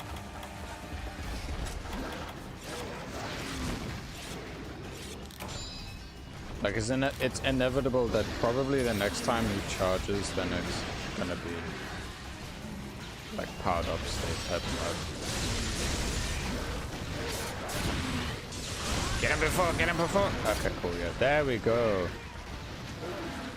Because I'm here, I'm gonna get rid of his charge. That's how it works, right? I know that a way to in quotations, accidentally charge him up is if you use a shock trap on him when he's not powered up. It's cool because he has like an animation where he's eating. Oh, there we go.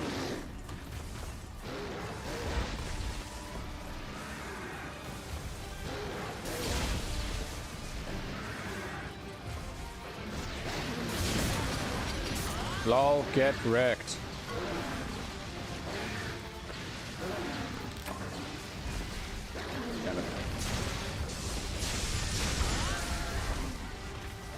Okay, just keep wailing damage on him. And not dying. 1, 2, 3.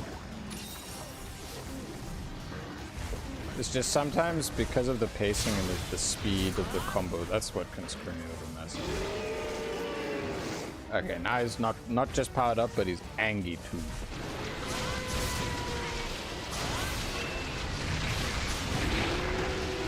Right, he powers himself up with that charge. Oh shit, I am very close to dead.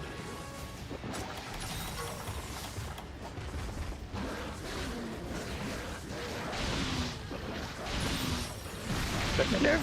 Nope.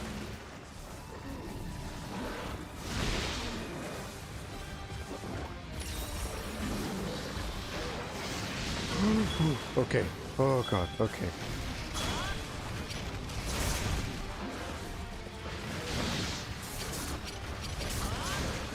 The way his one moved like that. Oh shit. Okay, yeah. That's those moments exactly. Plus, with the stunning, it screws me over. Whew. Okay. Just top up everything I need to. Alright, make sure this is red. Alright, cool. We're in the red. We're good. He's in the next area. We're not in the red. What? I guess I forgot to press the right input, or maybe I moved too far ahead and then... Ah, right, okay, I forgot this input. Alrighty, now we can keep going.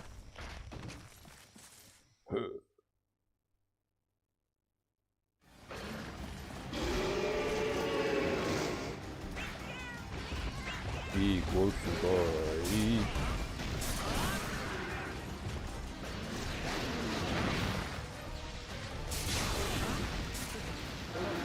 Okay, cool. That was a fairly easy mount to get.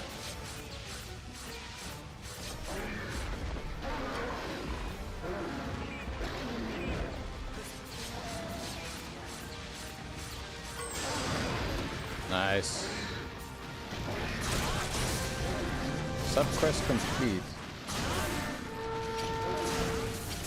They wanted me to break his back. Hit it, hit it. Shit. I missed.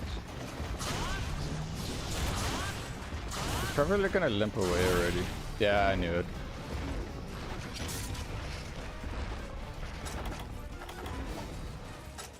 Like, yeah, just overall, like, I just know that one of the best ways to deal with Zindoga is to try and slap him as much as possible while he's trying to power up.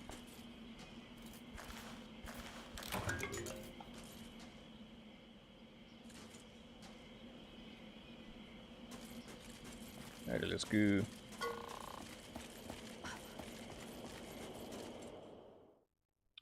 Should I SAD? Nah, it's probably not going to be much damage.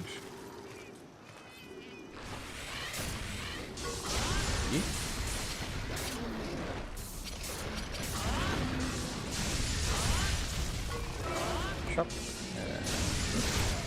There we go. And an SAD might have helped, plus like maybe like 1 or 2 attacks afterwards. So that's a shocker. We need a shell. There we go. That's the exact shell we needed. Mix set time, baby! Woo!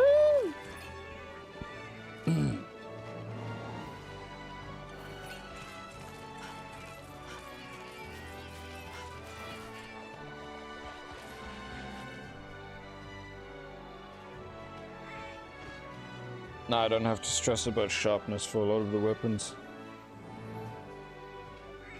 Gonna make life so much easier.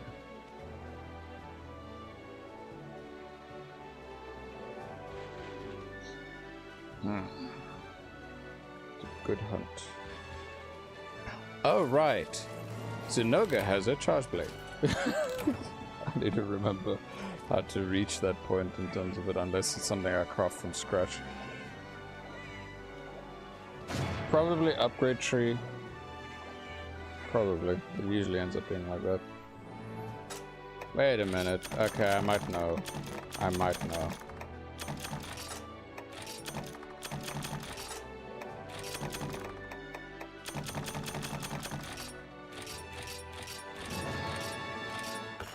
There we go.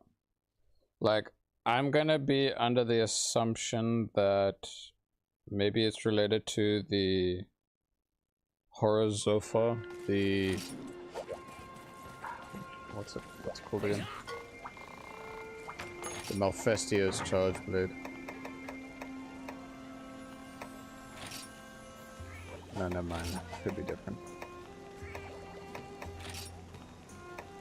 Or could be that, I don't know. Oh well. Let's see what this NPC over here wants to talk to me about.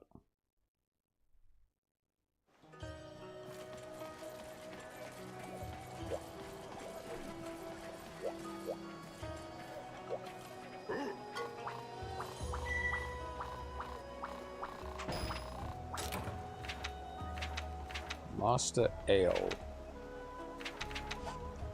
Okay.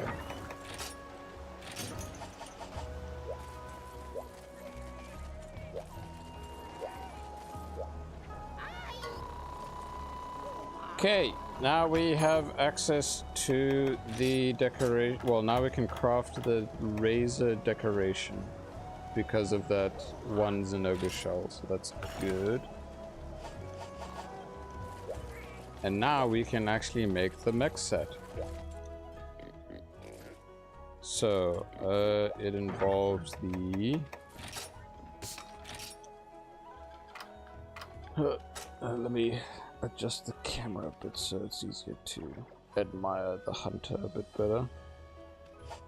Okay, so instead of the Rathalos helm, we use the Rathalos cap. Instead of the Rathalos braces, we use the Shianator braces. Instead of the Rathalos greaves, we use the Banabra greaves. In terms of decorations, remove. Why'd my bull drum gear have the decoration on it?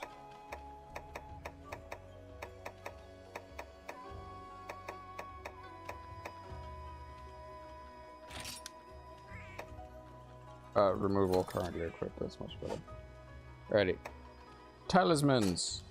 Talismans, obviously, the most important one is the one that has the 2 slot, this one. The skills don't matter, it's just the fact that I have 2 slot. So, yeah, now I have all of those ones done. Now, how does this work? Got the 1 slot there, the 2 slot there, and the 2 slot here. This 2 slot we will shove. Okay, wait. I would rather shove the 2 slot for attack on here. There we go. The attack on here. And then the 2 slot here we do razor and tenderizer. So if all is what it's supposed to be, I should now have... Hold up, wait, no, I'm missing something. Right. Okay, no, it's not fully complete now, sorry. So, 1 there, 1 there.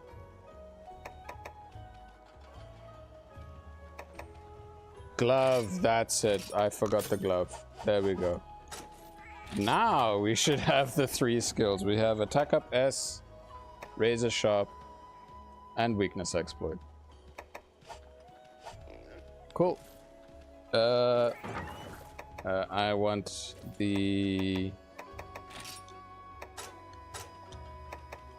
rainbow pigment on all of this gear for now. Yeah, that works. I got fancy pants, damn. Okay. Since this set will basically be what helps me get through the rest of low rank and just like clear through a lot of the shit, so I'm gonna just work on upgrading the armor pieces as much as I can. Starting with the Banabra shit. Right.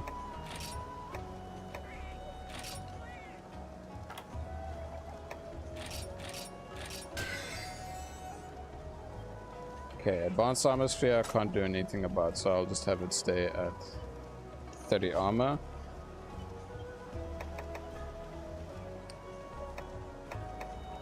In terms of the Rathalos cap, Wrath webbing, can't upgrade further. 22, not too bad.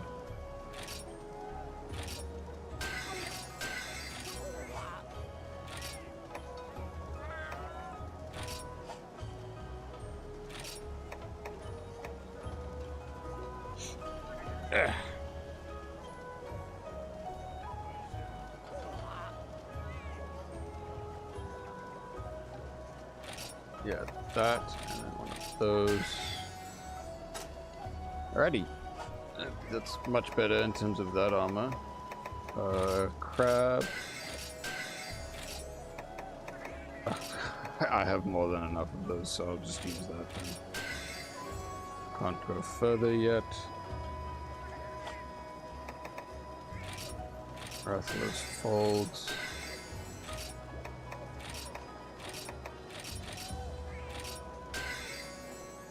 Okay, if I'm not mistaken, that is literally all that I can upgrade at the moment for my mix set.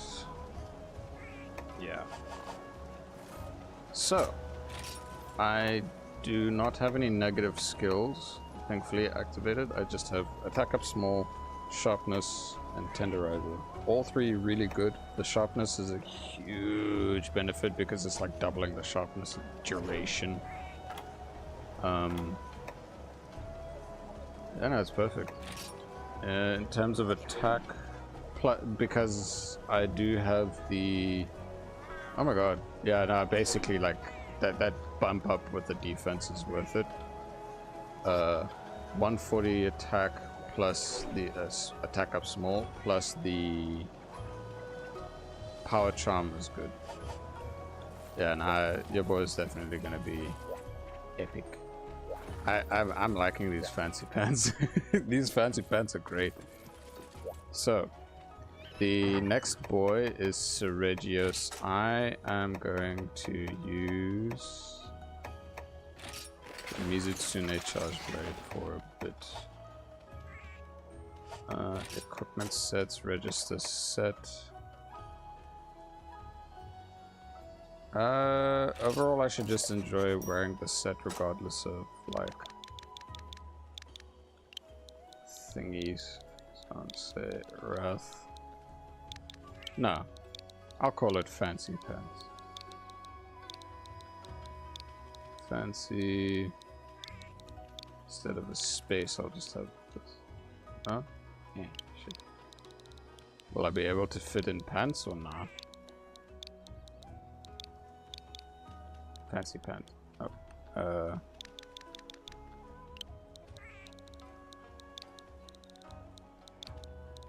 Now I can fit in fancy pants. There we go. Fancy pants. Pretty good if you ask me. Alright, cool. Now, for the most important chargeblade upgrade that I'm going to be doing in low rank. It is the...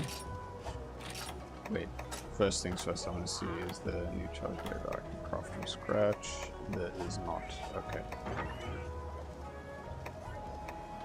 Where are you? You are here.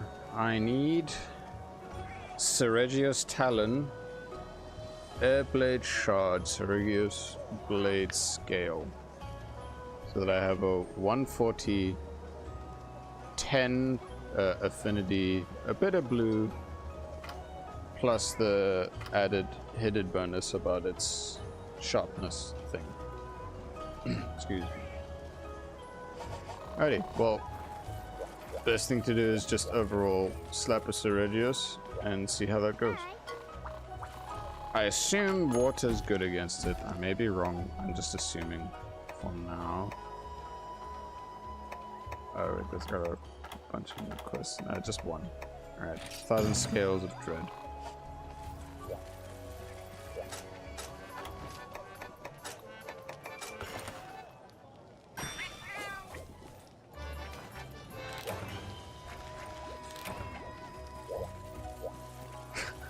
I feel ridiculous with the rainbow pants, but it's great.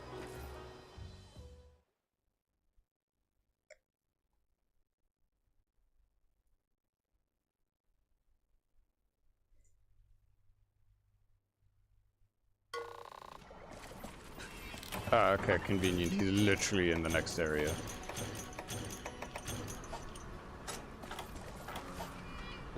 Up.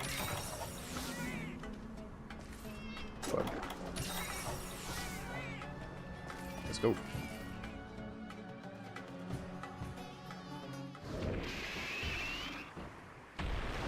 He's a really cool monster overall. The one that introduced Bleed.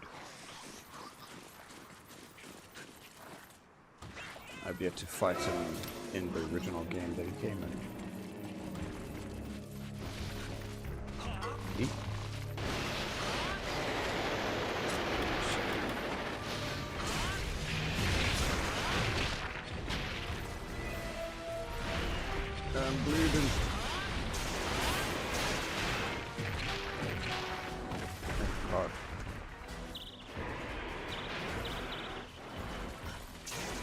think the only time where I actually like genuinely farmed them was just for his weapons, for the most part. But mainly in GU, in Rise, Sunbreak, and whatnot, I didn't really bother much with this stuff. I just slapped them for the quest cleared more than anything.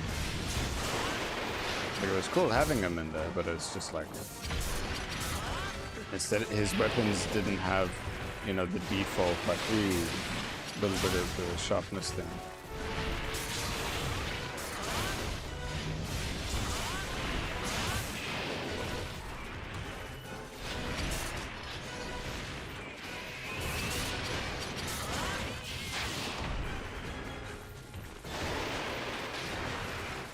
Too close to the edge over there, me boy. Closer? No, not that close.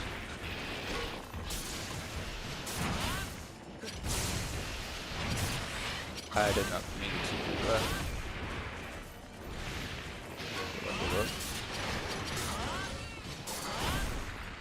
So one thing I need to remember is that they designed his fight in a way so that it's to try and like make sure you're quick in repositioning, because of how he swooped behind.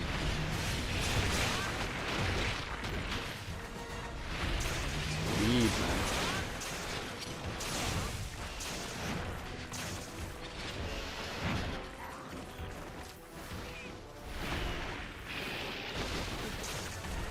Like, even with the better armor and defense now, okay, that was really good.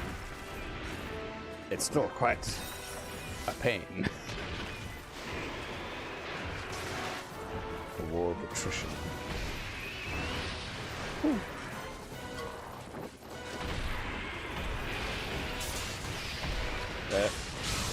Well, that wasn't a mount, but it was something.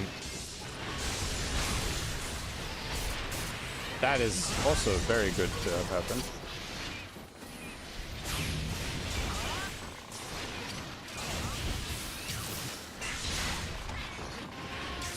I know that he has a lot of parts on him that can actually break. That I know.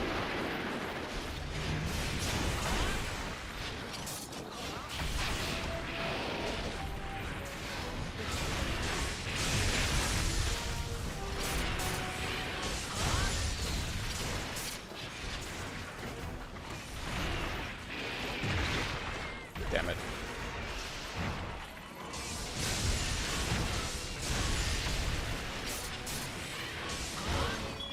Ah, shit, I missed that.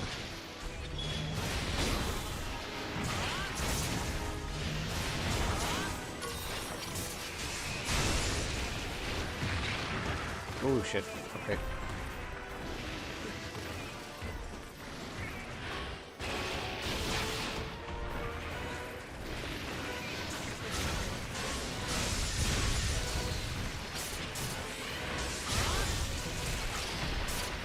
Nice.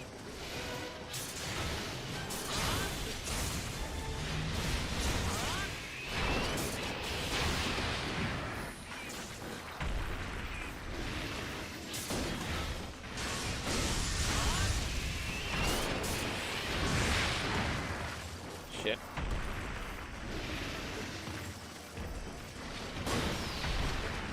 There we go, finally got him out. He's also really puckered up.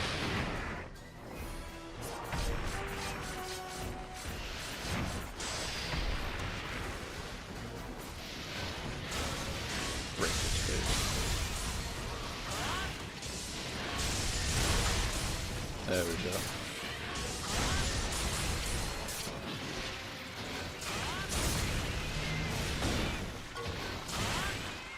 Yeah, he's already nearly dead.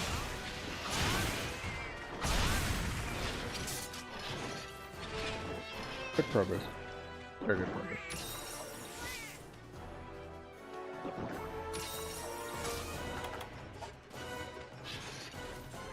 Oh, area 1. Okay. Makes it a bit more convenient in that way. Sergius, your blade will be mine.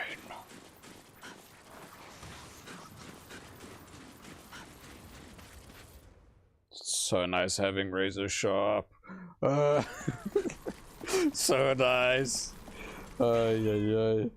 Such a great skill overall.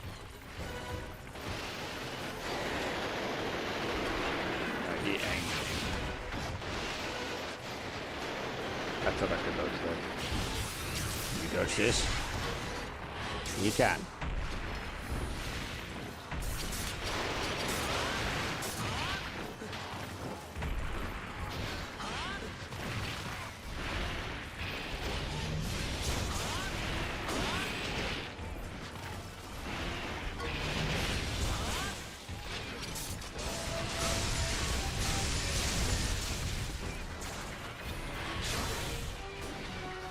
It is so hard for me to see what the hell's going on right now.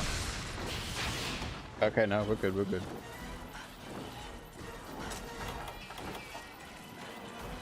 Where is he going now? 4? Okay, area 4.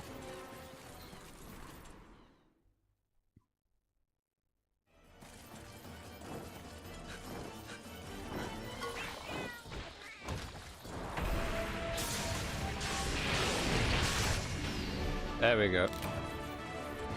Little chop on his tippy.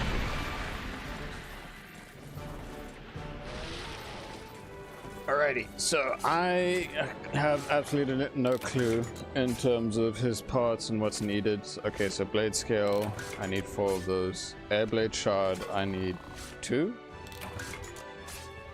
I think, yeah. Now overall, I don't expect to be able to craft it in one go. It'd be nice to, but it's unlikely. So I need to look into its overall drops so I have a better idea. Sergius. Steve! A rainbow pants.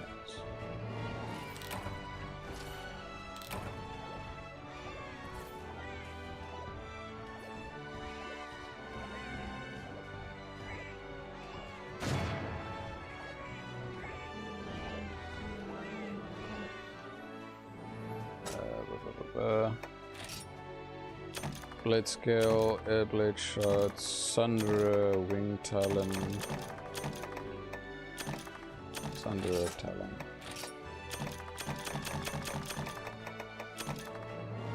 Air blade shot. Okay.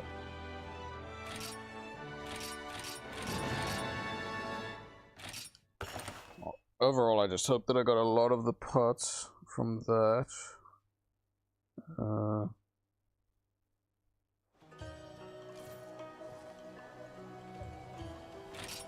Any NPC want to talk? No.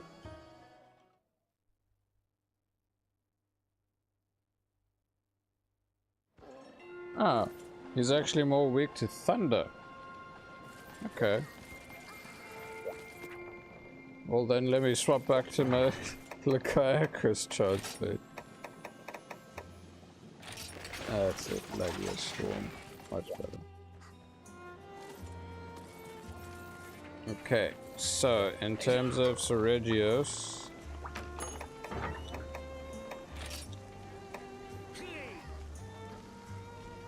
I practically got most of what I needed. So I need 1 more air blade shard, 1 more blade scale, and 1 more talon. Okay. I'm good for 1 more hunt anyway. Let me double check to see if there's another hunt of him now, because I did slap him. I don't expect it. Alrighty, we're going into the hub one. I will do it solo, and then hopefully I'll have all the parts needed, and then I'll end off the stream by having not only like the mix set, plus the Sergius chargeblade, which is going to be huge, and then that's going to help with the rest of Lurag like crazy. Ready, let's go. Plus, because I'm going to be using the thing that it's, well, the element that it's more weaker against, that'll be good. Alright, so drops low rank. Shiny drop is airblade, tail carve is airblade.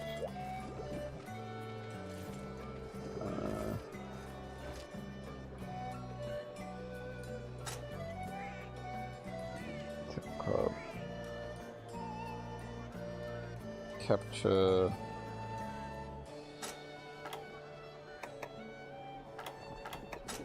I shouldn't really worry about it too much because I basically got all of those things. Wound wings, I get the shard, okay. And wound legs, I get the talon.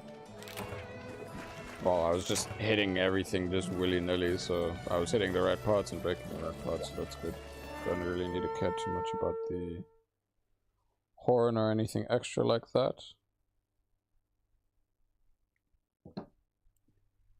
Let's continue. And it's very conveniently just right there.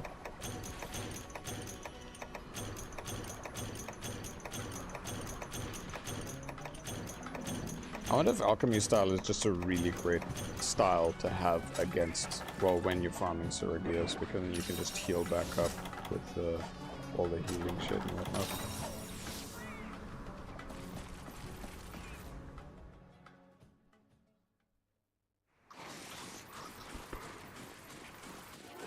There he is.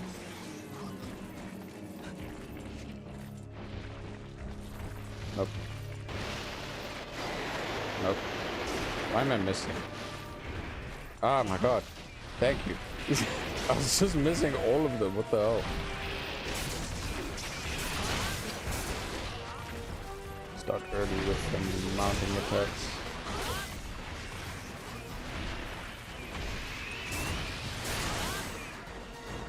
I am very surprised that I was actually, like, I didn't get hit by that.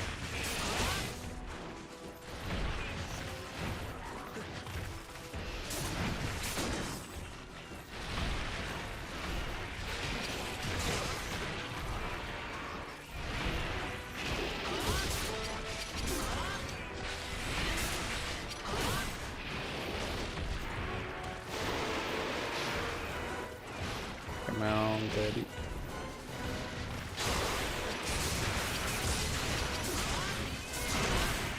I like how it just constantly was, what's the word, triggering my... Oh, brain's not working right now. God point.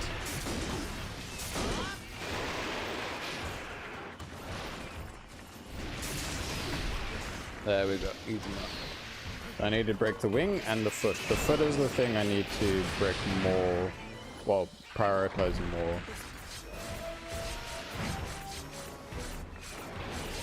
In comparison, but it's still good to focus on overall ship.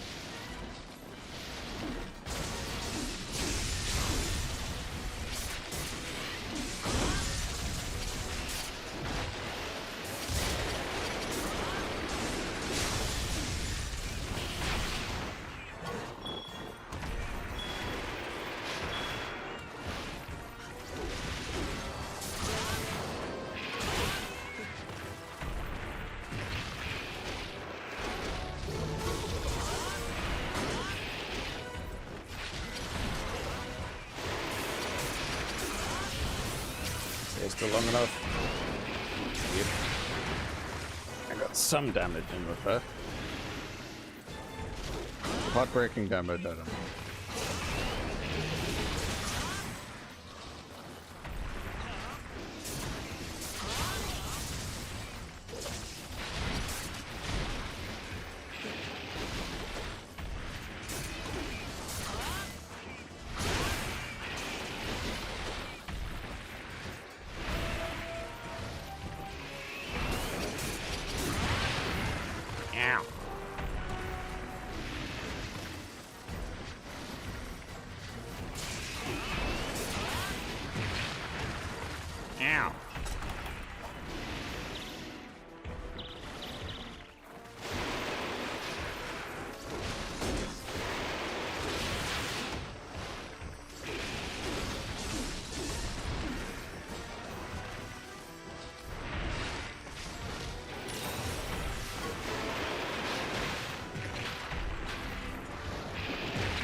Got that trip.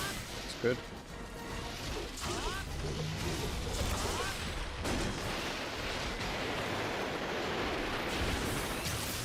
Tap him, fuck him. I don't know if that got him in time or not.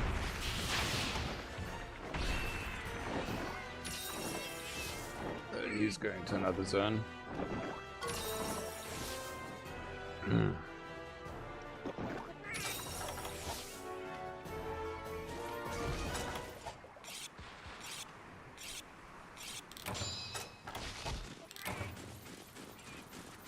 Very good.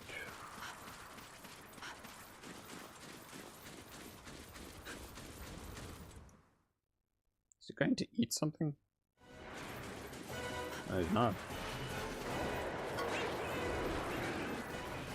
Angie. Come over here, Mr. Angie. Ow.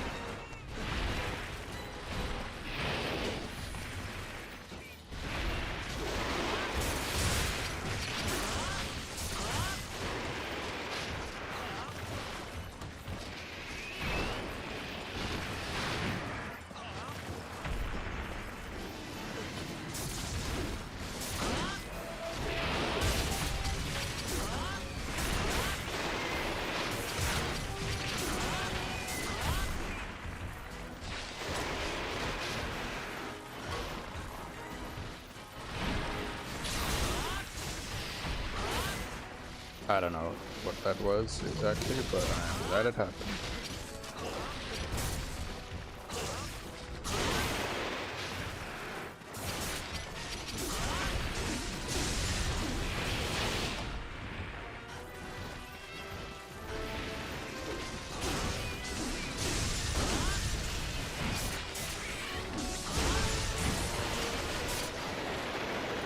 Easy.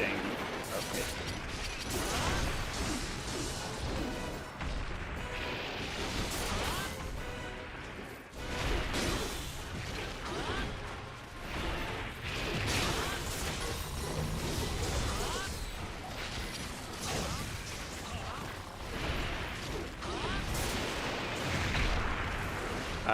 He's just up in my face all this time, basically. Okay, there we go. Don't know what damage I did, if it broke anything.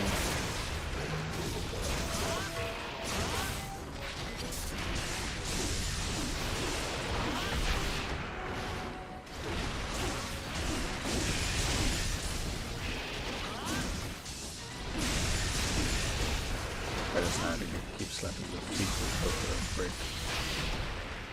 Okay.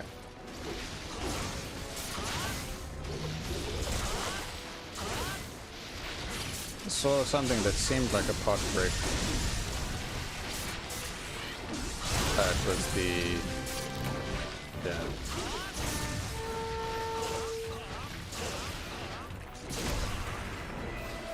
Okay. It was the wing and the horn. In terms of the foot, I don't know. I need to try my best to break the foot. As soon as possible, honestly. Just hope I can kill it. Well, I break the foot before it dies. That's the main thing.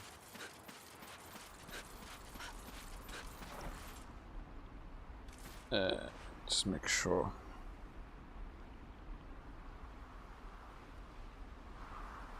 Can pause it in the meantime. MHGU, Sergio's Talon.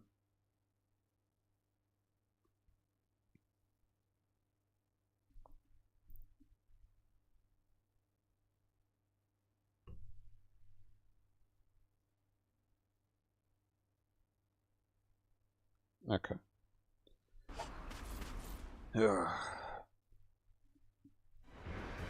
Let us hope.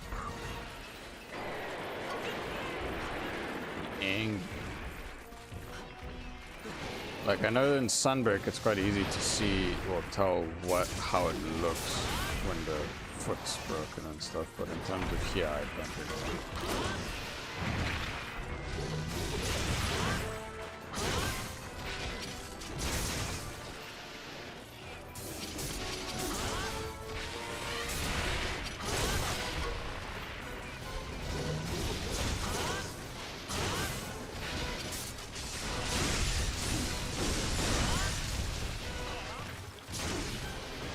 Oh, wait a minute.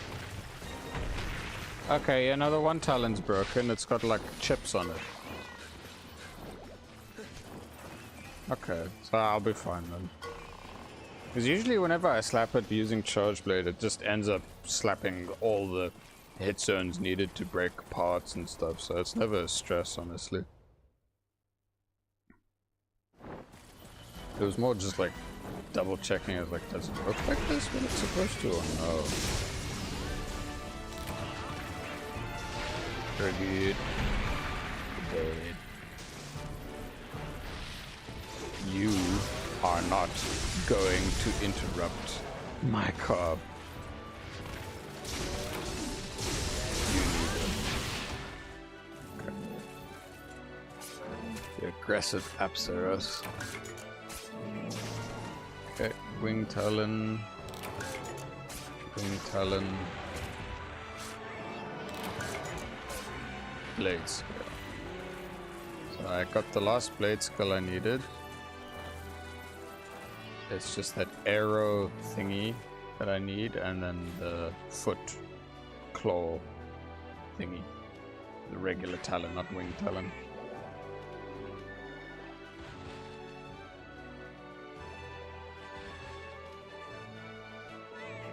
Then your boy should basically have everything he needs for the charge blade, and then I can end off the stream for today.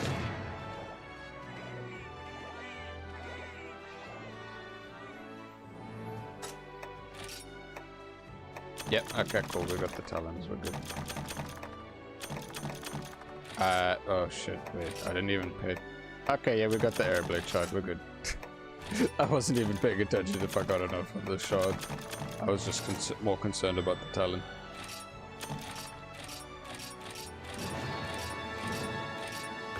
Sick. Kitty Cat's unlocking all sorts of extra shit. Very good.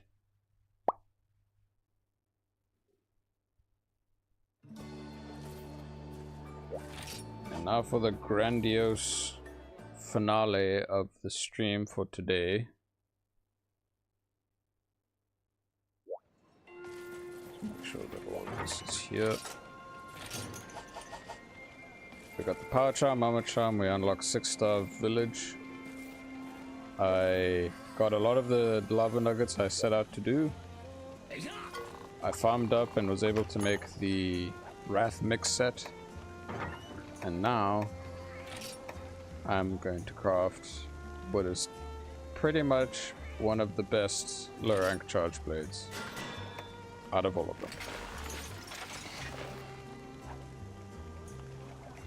Hells yeah.